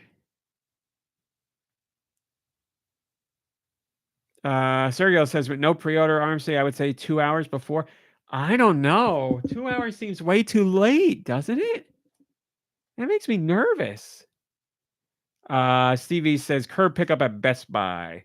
Hi, Ross. Good to see you. Gonna walk up to Target, GameStop next door, either one inside. Oh, my God. Oh, Target. I'm so stupid. They're saying Target and GameStop are next door to each other. I thought he was saying he lived next door to those. And I'd be like, you're sitting pretty. I'm an idiot. 10 Division says, I think on social media, Best Buy said they were planning midnight launches. Yes, Best Buy is doing midnight launches for sure. They are definitely doing midnight launches. I don't know if that includes walk-ins or if it's only pre-orders. I don't know. What's going on here? Uh-oh, did my internet crash? No, don't tell me the internet disconnected. Oh, sorry. Let me just... it's still working here. Sorry, last week we had problems with the internet, and I'd be so sad if the internet crapped out here. Let me see. Still fine. Woo, good. Still hearing you. Good. Okay. I don't know. Mom Brain's laptop. It's back. Just pooped out. Lost itself for a minute. I lost myself. It's so easy for me to get sidetracked. I'm like, what was I talking about now? Yes, Best Buy is doing midnight launches. GameStop is doing midnight launches as well. It's like the old times, everybody, just like it used to be. I know I've told this story before, so I won't tell it again. I'll just be very quick. I have such lovely memories about going to GameStop after prom, homecoming, one or the other when I was in high school, and going to get my GameCube. Oh, because I was still dressed up in my fancy outfit from prom/homecoming. I don't remember which one. So I was like, "There's no time. We got to go." So we all went dressed up, and it's like a whole bunch of us that were getting GameCubes all went dressed up in our dressed to the nines to get our GameCubes. What a time to be alive! That was great. Um, Sergey says, "Yeah, NRC, I meant 2 hours for just a walk-in. My bad." No, you're all good. You're all good. Should I get dressed up again for this pre-order? Why not? I mean, I'm gonna be cold, so I might as well wear as much clothing as I can. So that's it. Pre-order date, it's finally happened. I'm very happy we know this now. We don't have to worry about it anymore. In the sense that when are they going to happen? Now we just have to worry that we're going to get one. We should have been done with this already. This should have been done last week. We should have been relaxing and celebrating that we got our pre-order, or being upset that we didn't get one and worry about where we're going to be able to get one on day one. But oh God, it's the 24th. I'm just going to be so nervous about the 24th until it happens. As are you guys, I'm sure. But we're going to make it happen. Oh, SD says wear an Alf costume. If I had one, that's something I got to look into. Some smelly old Alf costume. I'm friends with Alf on social media. He follows me. Maybe I could just get actual Alf to come sit in a pre-order line with me. Maybe I can entice him with some cats. So there you go, everybody. Pre-orders are open. Ice Dilbert says, finally, some solid news. Finally! On pre-orders. Next up is where to go and what time do they start the clock? Midnight? And will any of those sites that said sign up here be notified? Start sending out actual emails? That's the question I had, Ice Dilbert. Great question. I signed up for your emails. You don't email me? You go on social media first and you say on social media what's going on? Why didn't I get an email first? I get it. Plans change. You expect the pre-orders to be open already. Maybe there's a snafu with the email. I get it. But come on. Let me check my email now. I'm signed up at all of them. You've been smooching everybody. Let's see if I got any emails. Oh, I got a lot of emails. Bills. No emails from retailers being like, hey, come pre-order. Okay, that's a story for later. And this is, okay. Here's breaking news that I don't have time to post on the site right now. Amiibo prices are going up. Thank you to King Broly and Karak for sending this my way. New Amiibo prices are going up. GameStop had the prices at $20 and $30, just updated them from 30 to 40. Times are tough, people. Back in my day, you used to be able to get an Amiibo for $20. Now I got to pay $40 for the same thing. There you go. Not a surprise that that's going up. Another accessories went up. I will post that when I'm done here. You guys got my full attention for now. Okay. That was the big story of the day. And now we sit with worry. So I got some top stories I won't need to do because they were related to pricing and pre-orders. And now, I see them. Ice Dilbert's in the chat right now. Holy moly. Pick these up. And he's got Reese's peanut butter and jelly cups and Reese's peanut butter and jam cups. Loved them. Oh, it's Nikki Hill. Nikki Hill's asking you guys how do pre-orders go in the rest of the world. They're sold out in almost all places. I know that. But I believe people were able to get them through their retailer of choice. So it seems like it went well. Nikki Hill, we speak your name. Japan, they're still going on. They do them in waves and through a lottery system. So there's that. At least some retailers do, and Nintendo is as well. But that's enough about Switch 2. It's time to talk about Switch 3. We didn't do this last week, or did we? Let me check the date on this. Hold on a second. 1, 2, 3, 4, 5, 6. Oh yeah, we did. Never mind. We talked about that last week. Sorry, doing the podcast on a day where I don't usually do it, so I'm a day wrong. Wrong. That's on here somewhere. Where? I got no idea. Random. Wrong. S, is it in W?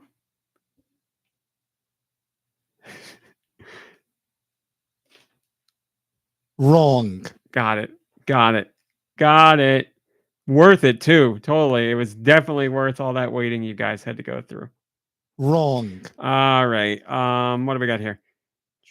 The story I got in trouble for, so I don't need to cover that. Price not likely to increase. We don't need to cover that. Don't need to do the pre-order thing. Here we go. Former PlayStation executive Shuhei Yoshida, who's been chatting up the Switch 2. He did this big interview with the Easy Allies podcast, and they asked him all about Switch 2. He's a former PlayStation exec, so he can talk about whatever he wants now. He doesn't have to be all business PR speak about it. They asked him about his thoughts on the Switch 2 in general. And he says, quote, because it's a better Switch, the core premise of the whole Switch 2 is, we made things better. And that's something other companies have been doing all the time. I mean, that's certainly true. And I put together a bit of a response on this one because, yes, the Switch and the Switch 2 are very similar to one another, but the Switch 2 has some notable differences between platforms.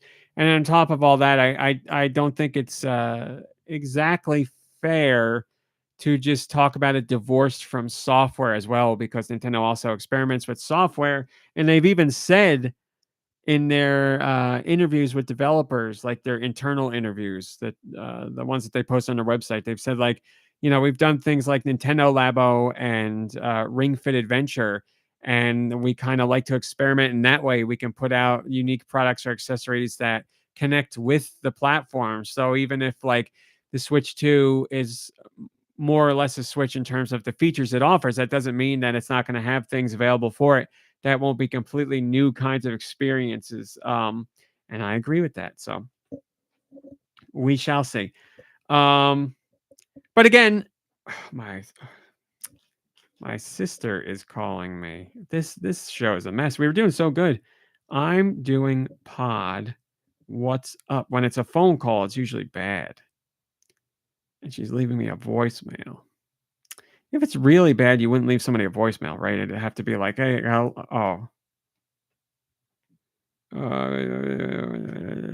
sorry, it's a health update from my mom. Oh. Well, come on, I'm doing the podcast right now. Send me a voice note. This is totally appropriate. She says it's a video game question. I'll see if she takes the bait. But anyway, it's not like Nintendo hasn't had systems in the past where they have been very similar to the previous system. We've had DS to 3DS where, the two systems shared a lot of similarities without a doubt. Just the big differentiator on the 3DS was better graphics and the 3D stereoscopic view, which Nintendo ditched for one of the versions of the 3DS later on, the 2DS. And then there's like the Game Boy Color to the Game Boy Advance. Again, just, I had a couple more buttons and it had better graphics, and they were largely the same. So it's not like Nintendo hasn't done this before. I get in recent years it hasn't really been like that too much. The 3DS is the one that flies in the face of that thinking. But, like Wii to GameCube, graphics may have been the same, but controls were very different and approach was very different. Wii to Wii U obviously was very different with the gamepad, but that didn't connect for people. And then Wii U to Switch was very different as well, although there are connection points between Switch and Wii U, obviously.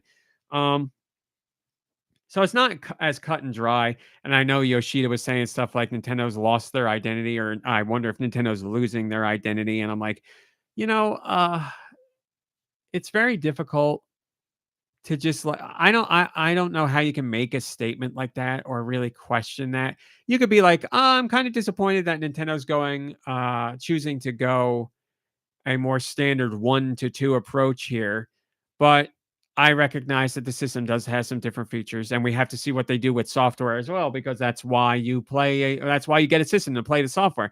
So we gotta see what approach they do there. Like, there's a way to say, like, "This is how I feel," but we also don't have things that we know yet, and we gotta see how things play out.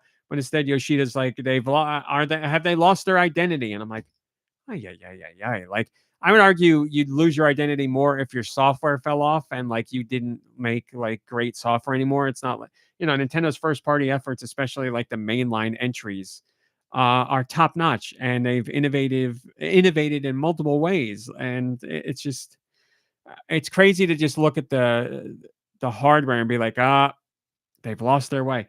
And then on top of that, you look at the Switch, which has been unbelievably successful, and you get to Switch 2, and it makes a lot of sense because Nintendo's had such a hit and they want to continue that line, but they got some new bells and whistles in there, like the mouse controls and better HD rumble and game chat and uh, the camera stuff and all that. Again, not monumental changes. The mouse stuff is definitely the biggest change, but there's things in there. And you look at that and you're like, you can understand why Nintendo's doing it. It makes a lot of sense business wise because they're thinking a lot of people who wanted to Switch have said, I want a more powerful Switch. And that's what they're getting now. And it's easy to be like, oh, Nintendo's lost their way. And then you look at like the Wii to the Wii U. You can't look at that and be like Nintendo isn't who they used to be because they're innovating with hardware. Like on the Wii U, they tried something wildly different with the Wii U and it failed like horribly. And it failed for a number of reasons. The controller was cumbersome. People didn't understand it. Developers didn't really use it. Biggest one, marketing was just off. People thought the whole time that the Wii U was an add-on for the Wii. We saw, I believe it was Best Buy, had signage that was advertising the Wii U as a Wii add-on. Like, and that was years after the system had been out. So marketing and messaging was very clearly the biggest problem there. But yeah, it's I said like Nintendo can't win. It's like Nintendo's losing themselves, and this hardware is too similar to the previous one. Well, you had the Wii U, and then like the Wii U's out and doesn't sell. You don't hear people singing the praises of it and being like, "This is an amazing system," and they're innovating. And it's just like, who wants this thing? This thing's crap. They do something more normal that people want. You're like, Jesus, why is it always Nintendo that's the one where it's like, you're doing this, why aren't you doing this? You're doing this, why aren't you doing this? Doing this. It's just frustrating. But again, there's wiggle room in there to be like, I am disappointed that the Switch 2 doesn't take some bigger swings in terms of what it offers, form factor, or how unique controls or whatever. I wish it did more there, but also I can understand why they are going in that direction because Switch has been one of their most successful systems ever. And a lot of players want to continue that just with a more beefed up system. So they are doing that. And they're throwing in some extra bells and whistles, some new wrinkles in there. So I both am a little disappointed that they aren't going in a more unique direction, but I also understand from a business perspective why it makes sense. But we can't have that. We got to have people saying like Nintendo's lost their way or whatever the hell it was. First comment comes from, and I'm not saying he can't say it. He can say it all he wants. I'm just like, man, dude, you were one of the big guys at Sony, and you're not there anymore, and you can't like have a more nuanced approach to this than what you're saying. Atomic Toaster says, people said, don't do something wacky. We just want a Switch with more power. The Nintendo delivers on that, and it's somehow a problem among people who criticize Nintendo for being too wacky with the Wii U. Oh my God, it's like what I just said. Can't win. Damned if you do, damned if you don't. Ratman Do says, what do people expect? Virtual Boy 2? Day one, baby. I'd be there.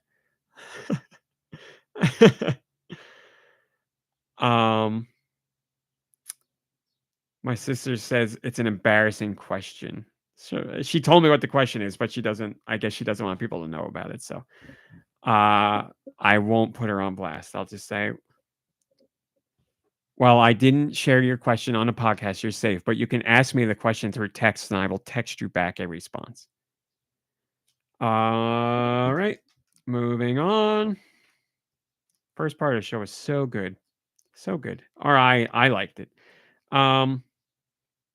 We heard from a former Sony guy. Now let's hear from a current Microsoft guy. Safe space. I'll tell her that, Joe Shabadoo. Don't worry, Nintendo. It's a safe space. Microsoft Gaming CEO Phil Spencer is saying good things about Nintendo. And he was asked, hey, are you guys going to support Switch 2? He was asked by Variety, of all places. And he told Variety this, quote, so we've been supporting Switch 1. I want to support Switch 2. Nintendo has been a great partner. We think it is a unique way for us to reach players who aren't PC players, who aren't players on Xbox. It lets us continue to grow our community of people that care about the franchises we have, and that's really important for us to make sure we continue to invest in our games. I'm a really big believer in what Nintendo means for this industry and us continuing to support them. And getting the support from them for our franchises, I think, is an important part of our future. So there you go. Okay, Phil, that's great. When are you going to announce some of those games? Right? Like, I thought for sure we would have heard something from Microsoft. Like, I thought they would have been part of the direct where we learned all about Switch 2. I thought we would have gotten something from them in there. Like, Indiana Jones, whatever. Not Indiana. Yeah, Indiana Jones. Or whatever. Like, we obviously know they're doing stuff. At the very least, Call of Duty, because you made such a big deal when you're trying to get Activision under your umbrella of being like, and we'll give Call of Duty for 10 years to Nintendo and for 10 years to PlayStation, and everybody will get Call of Duty for 10 years. You get a Call of Duty and you get a Call of Duty. And, then they sign a deal, and now, like, people are like, hey, where's that Call of Duty for Nintendo side of things? And they're like, what? What? We haven't heard anything. It's like, well, what the hell's going on here? So yes, I thought we would have heard something by now, but we didn't. But they have, Mr. Spencer has reaffirmed that they will be pledging their support in terms of software. Just the when and where of when they showcase that, I guess, will be at a later date. SD says, Viva Pinata again. Mom Brain was a big fan. Laxter wants rare replay on Switch 2. Yeah, a lot of people wanted that, and I would be down for it. I don't replay stuff, but I think that's a cool idea, and I can understand people wanting it. Hey, Microsoft. How about a new goddamn Banjo-Kazooie? I know Rare isn't who they used to be. Let Rare work on it with Playtonic. See if Nintendo wants to do something with it too. Put that sucker out on Nintendo and Xbox. You kidding me? That sucker'd sell like gangbusters. That's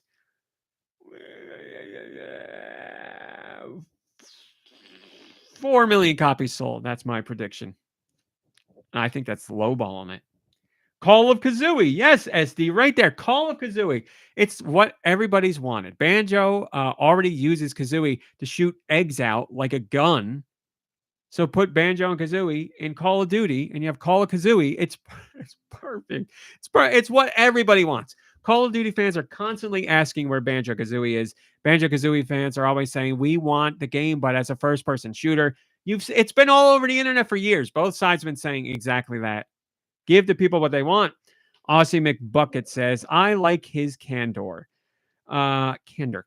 I do wonder with this relationship and even a little with Sony as well, are they mostly one-sided? What is Nintendo doing for them, so to speak?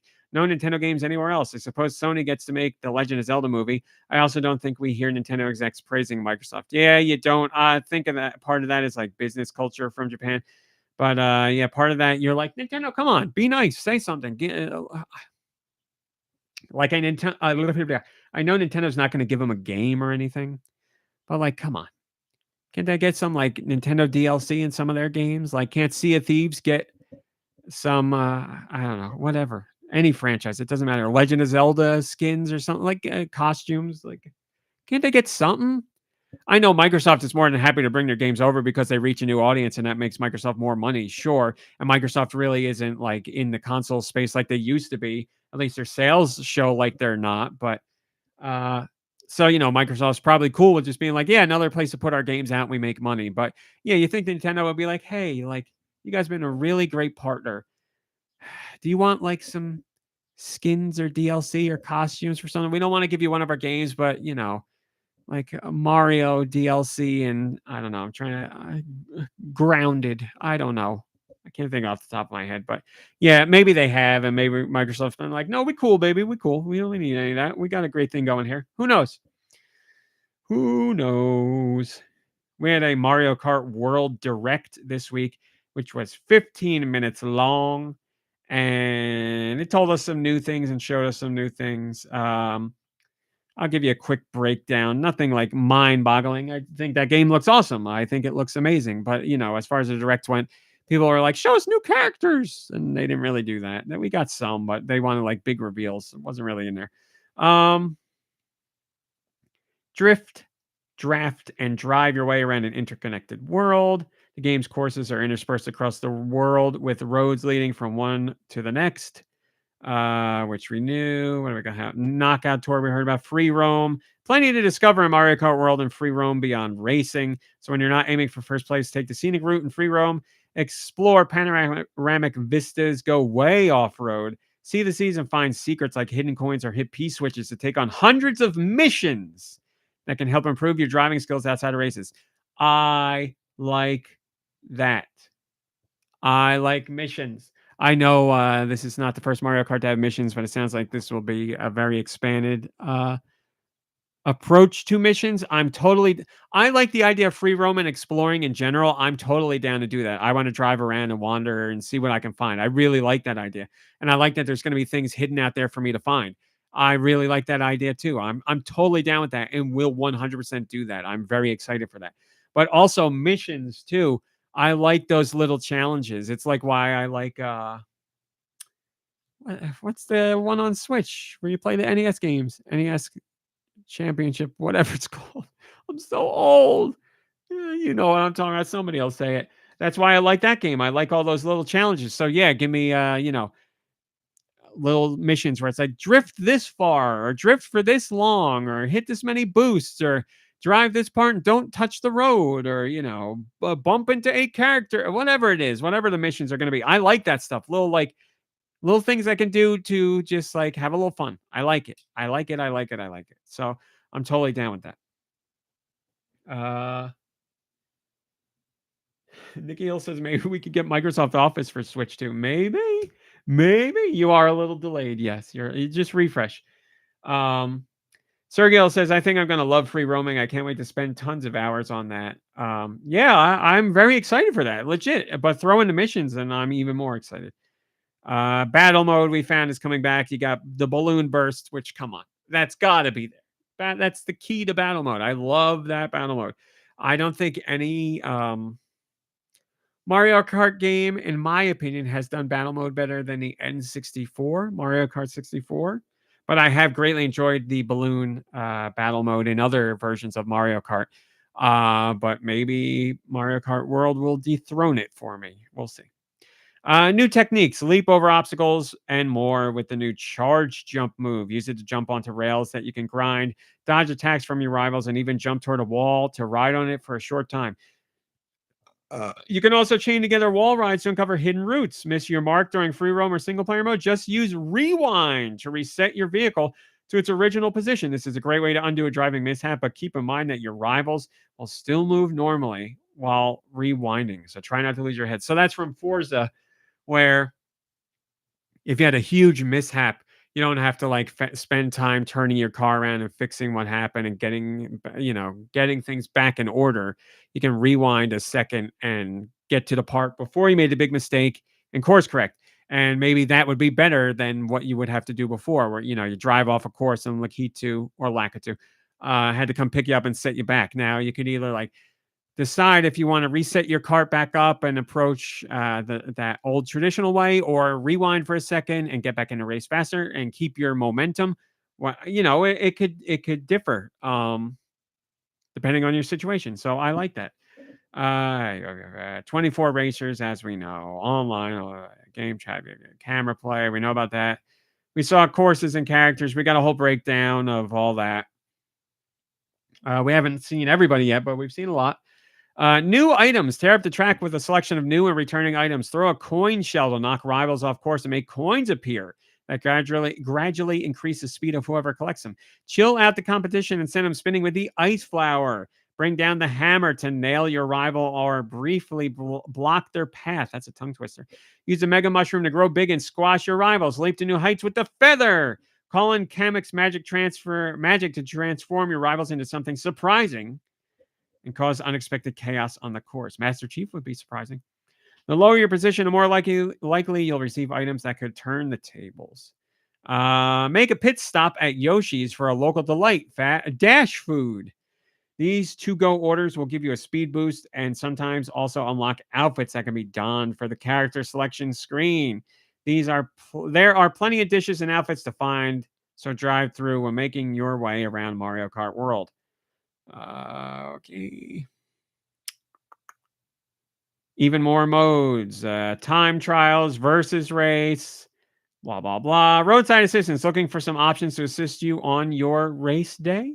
Features like smart steering to keep you on course, auto accelerate and tilt controls for motion control steering are available to turn on or off whenever you like. Plus, if you have the Joy-Con 2 accessory, if you have the Joy-Con 2 wheel accessory, you can feel like you're really driving with a tiny steering wheel. I guess it's go-kart size steering wheel, so it makes sense.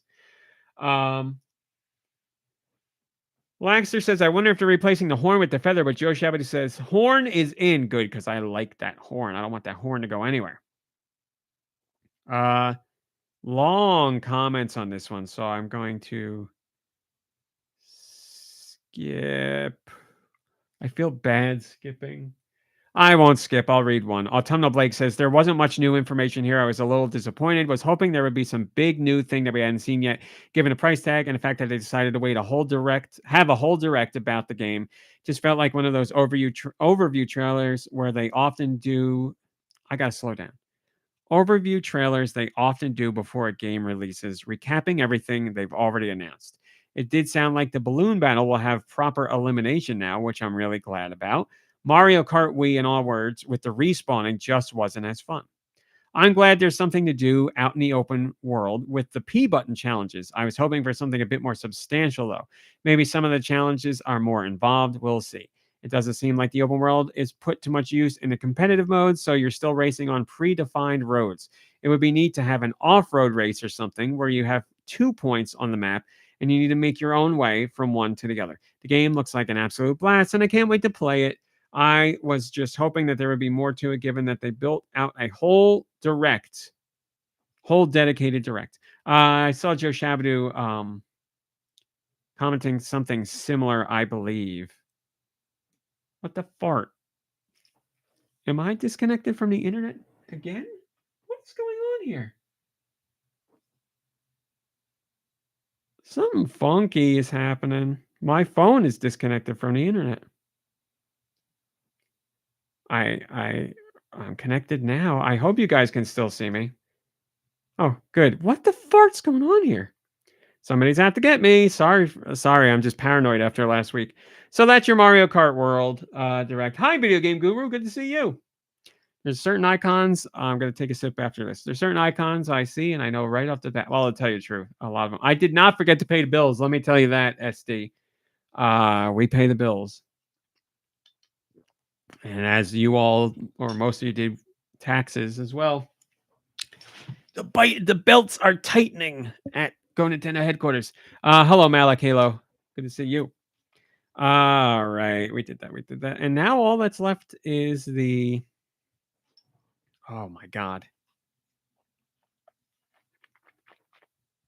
I took a big swig of water for this. It's the sweet releases. But it's just me on both? Ay. North America. Here's your sweet releases. I'll make this as painless as possible. Lunar Remastered Collection, Airport Manager Simulator 2025, Bubble Wizard 2 Saga, Chessorama, Chippy's Stash, Cozy Earth, Hawaii Island Love Anime Boys, or Love Anime Girls, whichever one you want to get. Why not both? Cozy Stitch Puzzle, Dragon's Legacy Monsters Lair, the PC 8801 Mark II version of Dinosaur, Hexis Hitback, iRobot, I am busy digging a hole. Irisy Aqua, the Jalico Famicom version of Magic John and Totally Rad. Korean Drone Flying Tour, Jebu-do. Layla, Lunar Lux, Masters Bowling. Oh, a bowling game. I gotta look into that.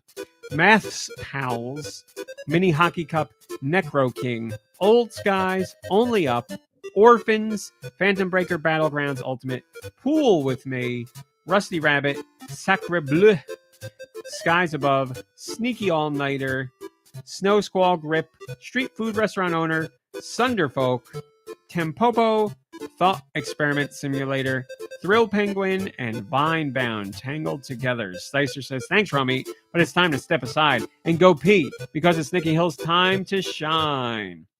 Take it away, Josh. Well, Josh can take it away, but it's unfortunately still my time to shine.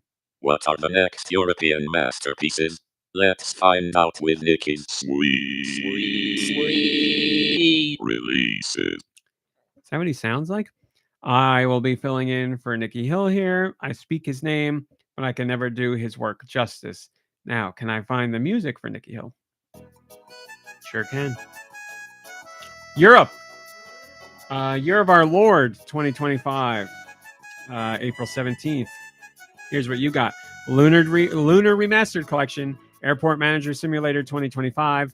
Bubble Wizard 2 Saga. Chess-a-Rama. Chippy Stash. Cozy Earth, Hawaii Island, Love Anime Boys, and Love Anime Girl. Oh, wait a minute. God damn it. I'm doing the goddamn Europe, North American ones again. How embarrassing. Oh, God. See? Nikki Hill's so good, and I suck. Let me start again. Animal Friends, The Secret Egg. Animal Quest, The Battle for Green Hollow. Barista Coffee Simulator. Barista Simulator 2025. Big Buck Hunter Ultimate Trophy. Chained Survive Together. Chess-a-Rama. Chippy Stash. Cozy Earth, Hawaii Island, Love Anime Boys. No anime girls mentioned here. Cozy Stitch Puzzle, Digging a Hole Simulator, Dokapon, Sword of Fury, Dungeon Slide, the PC 8801 Mark II version of Dinosaur, Fast and Fury Bundle. No, Fast and Furry Bundle. Gladiator Simulator, The Champions of Liberty, Gun Spectre, Hot Rod Mayhem, iRobot, I Am Busy Digging a Hole, Irisy Aqua, Korean Drone Flying Tour, Jebu-do, Layla, Lunar Lux, Maths Pals, Mayhem Mail, Mini Hockey Cup, Monument Valley and Monument Valley 2, Mortisoman, Moving Houses, Necro King, Perfect Pet Paradise, Phantom Breaker, Battlegrounds Ultimate, Planeta 55, Rusty Rabbit, Sacre Bleu, Schoolboy Simulator, Shape Drop, Silent Mist, Skies Above, Sneaky All-Nighter, Snow Squall Grip, Street Food Restaurant Owner, There's No Easter Eggs. Talk about it with those prices. Thought Experiment Simulator, and finally Vine Bound Tangled Together. Nico Darunia says, sweeter than ever. Not really, because I screwed it up. Oh. Nice fade out. Oh, SD, that's a great gift for this. I'm doing okay bladder-wise. I see that, Laxter. I'm hanging in there. I'm all right. Normally I drink every drink I have in like 10 seconds, and I've been nursing this iced tea. But I do have to pay. But I'm managing. Excuse me. Okay, what else have we got here? More emails. Sorry, Wheel of Fortune, I'm busy.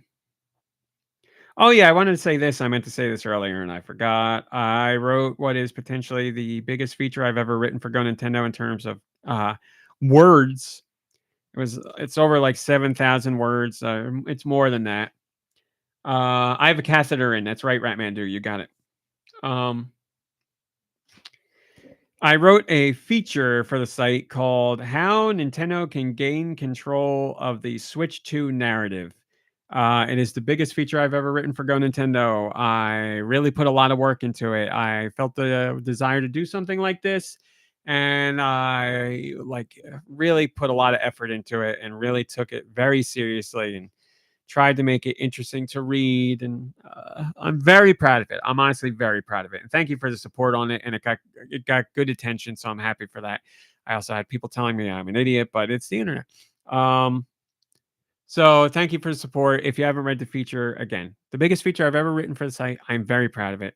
It's about how Yes, there are people out there who are rage baiters. And yes, there are people out there who just like to stir the pot and cause trouble. And yes, there are people out there who just like to be jerks. All of that is true. But there are also people out there who have legitimate concerns. There are also people out there who have serious gripes. There are also people out there who are disappointed.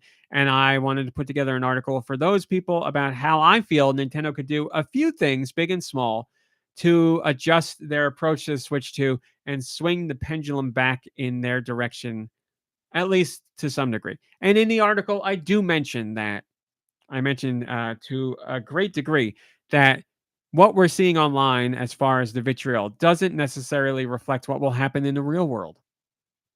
We could see a lot of anger and whatever online, and that doesn't relate to what actually goes on in the real world. And a lot of those people are pretending, or some of them are even bots. But maybe it will relate to the real world. We won't know until the system's out for a decent amount of time. It's going to sell out right away. We know that. Give us 6 months, a year down the road. We'll see where Switch 2 is at. And we can be like, you know what? Those people who were complaining, it seems like they were serious about it. Or we can be like, well, this sucker's selling pretty good. So it looks like people were pretending to be upset about it. Or the people who were saying they were and actually were a very were a very minor piece of the pie for Nintendo. So I cover all that in there. I try and cover all the bases of what I feel, why I feel that way, recognize the audiences, recognize that it's not all good and it's not all bad, recognize that what we're hearing online may not match what happens in the real world, blah, blah, blah, all that. And I offer up ideas for what I think Nintendo could do to navigate the bit of the choppy waters that they're going through. Are they going to listen? Probably not, but it doesn't hurt to talk about it anyway. So there you go. Check that out if you haven't, and if you have, I appreciate it. What have I been playing? Only played Fortnite this week. That's all I got. Oh my god. In 9 minutes, the Fortnite shop is updating.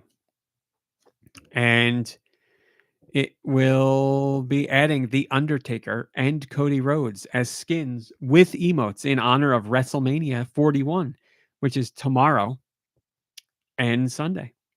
I love Cody Rhodes. I don't think I love him enough to be his skin, but I love him enough to get his emotes. If there's an emote in there that I like, and I saw a leak of one of them, I don't know if there's more than one. It's like part of his entrance. Sold. Definitely getting it. I got the championship belt emote. I got the You Can't See Me emote. I'll gladly add a Cody Rhodes emote to that. So that's all I played this week was Fortnite, and we've been fighting some rough teams, man. Sabrina Carpenter got added to the game, and people went nuts. It brought out all the sweaties. Goodbye, Radical Defect.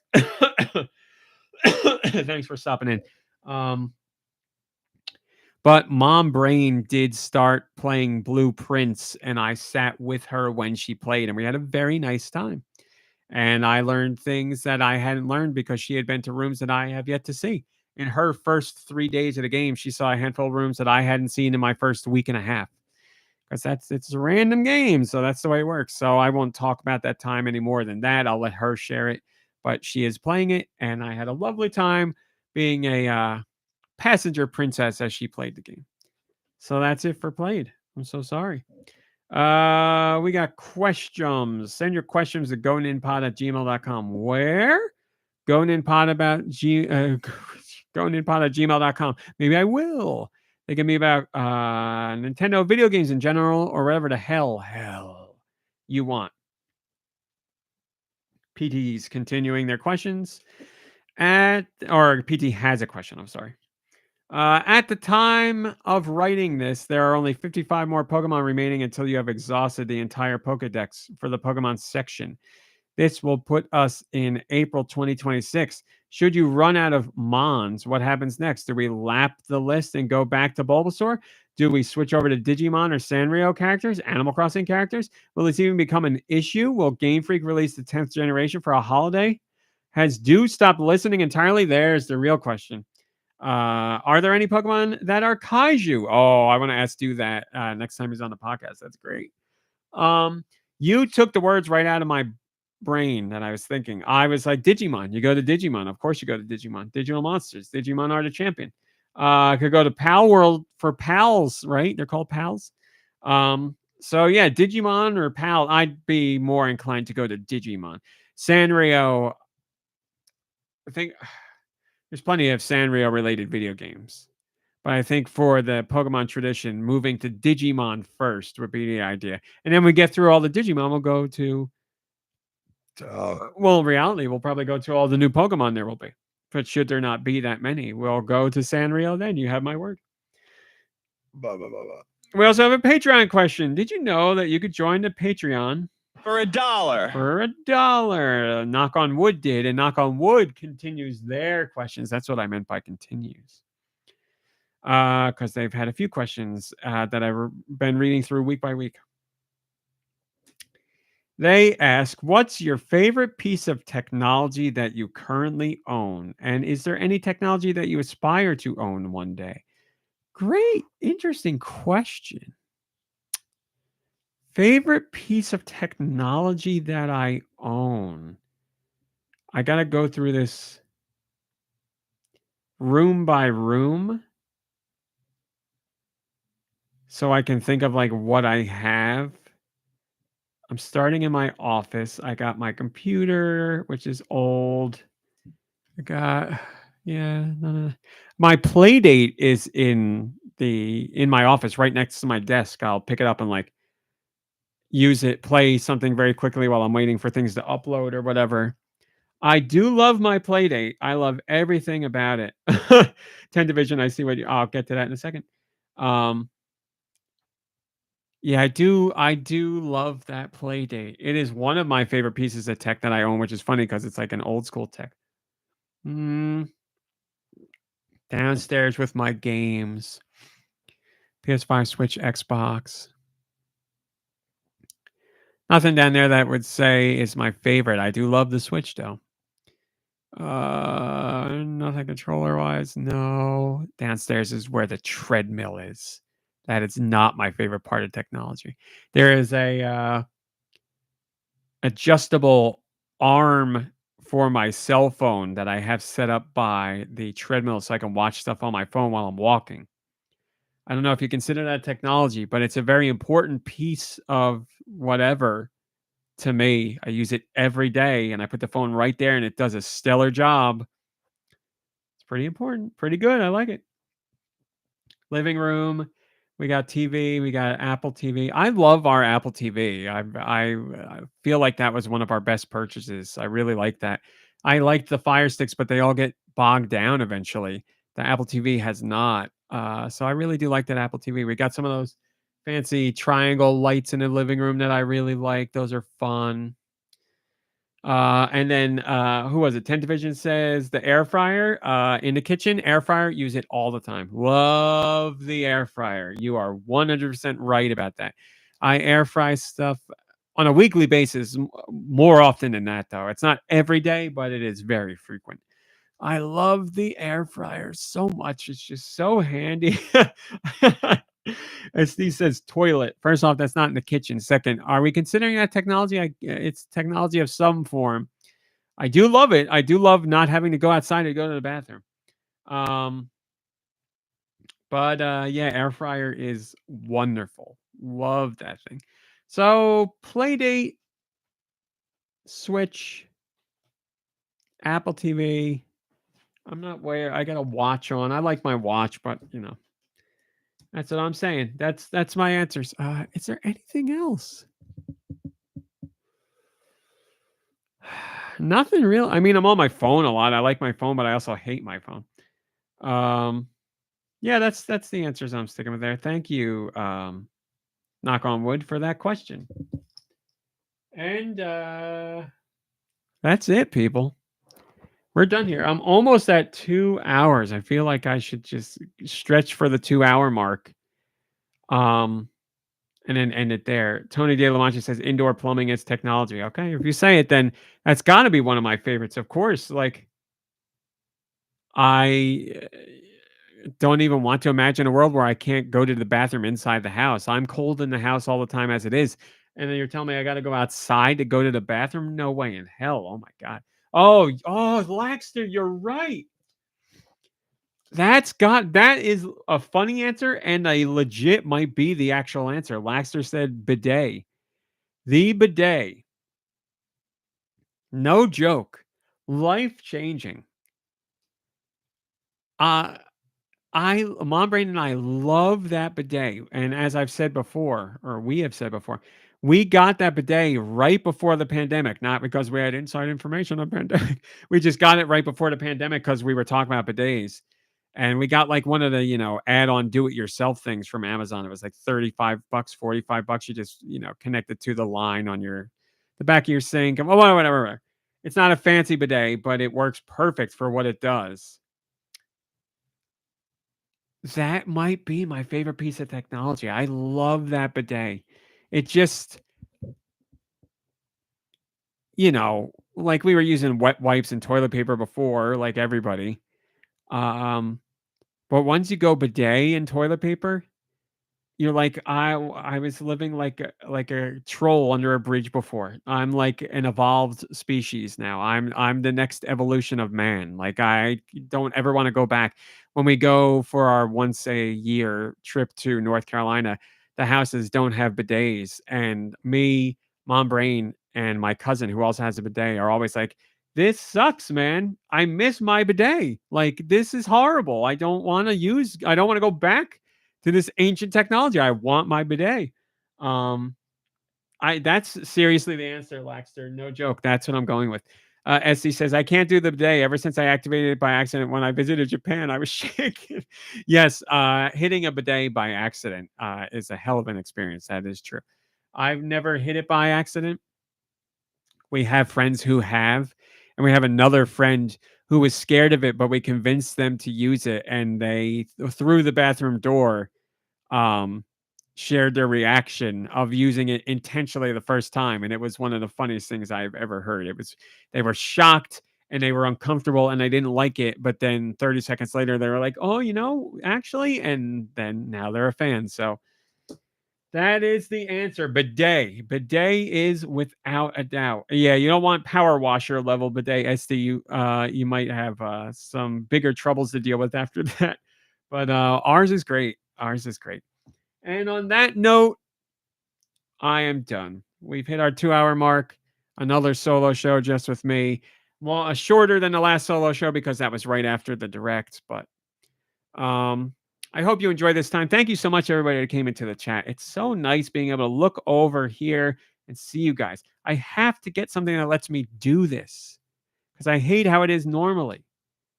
Because Mom Brain's not paying attention and the other guys aren't paying attention. I like bouncing conversation off you guys. It's great. It's great. You're here supporting me. I want to be there better to support you, damn it. Son of a bitch. But that's it. If you celebrate Easter, happy Easter. If you don't, happy weekend. Hopefully you're on spring break for whatever reason. Happy spring break if you are. Happy WrestleMania. If you celebrate WrestleMania, happy WrestleMania. If you don't, just a happy regular weekend. Happy weekend. Happy last weekend in the United States and Canada before you can pre-order a Switch 2. Good luck. Plan it out. Make it happen. Get that pre-order. All right. Next week, people. We will have people here. People will be here. I'm manifesting it. People will be here. Thanks for watching. Thanks for listening. I will definitely see you next week. Goodbye, everybody. Goodbye. And there's really no after show. What am I going to do? You want to talk shit about people? Let's talk shit about somebody. No, it's like I leave the chat to talk shit with the chat. Can't believe that Sergio ALB64. Can you? Talking to Nikki Hill like that? Can't believe that Nikki Hill. Ice Silver says, how do I feel about the ending of the Joe Schmo show? It didn't hit as hard as the original Joe Schmo show, but I did like it a lot. I did really, really enjoy it. And I did tear up. It was definitely emotional. I like that show. I wish more people would watch that show. I know it's going to be tough for people to watch because it makes them uncomfortable in a number of different ways. But yeah, I really liked it. I liked it. Oh, Ice Silver says they cried too. Yeah, I definitely cried. Very emotional thing to see. And I'm so happy that I love that we got to see them. I love that we got to see what's his face being friends with some of the cast afterwards, and they actually kept those relationships up. I love that. I love that. Yeah, it's feel good TV. It's feel good TV. Really enjoyed that show. Hope it does well enough to get another season. They obviously have to change everything to fool people, but it'd be cool. Who wins, Cody or Cena?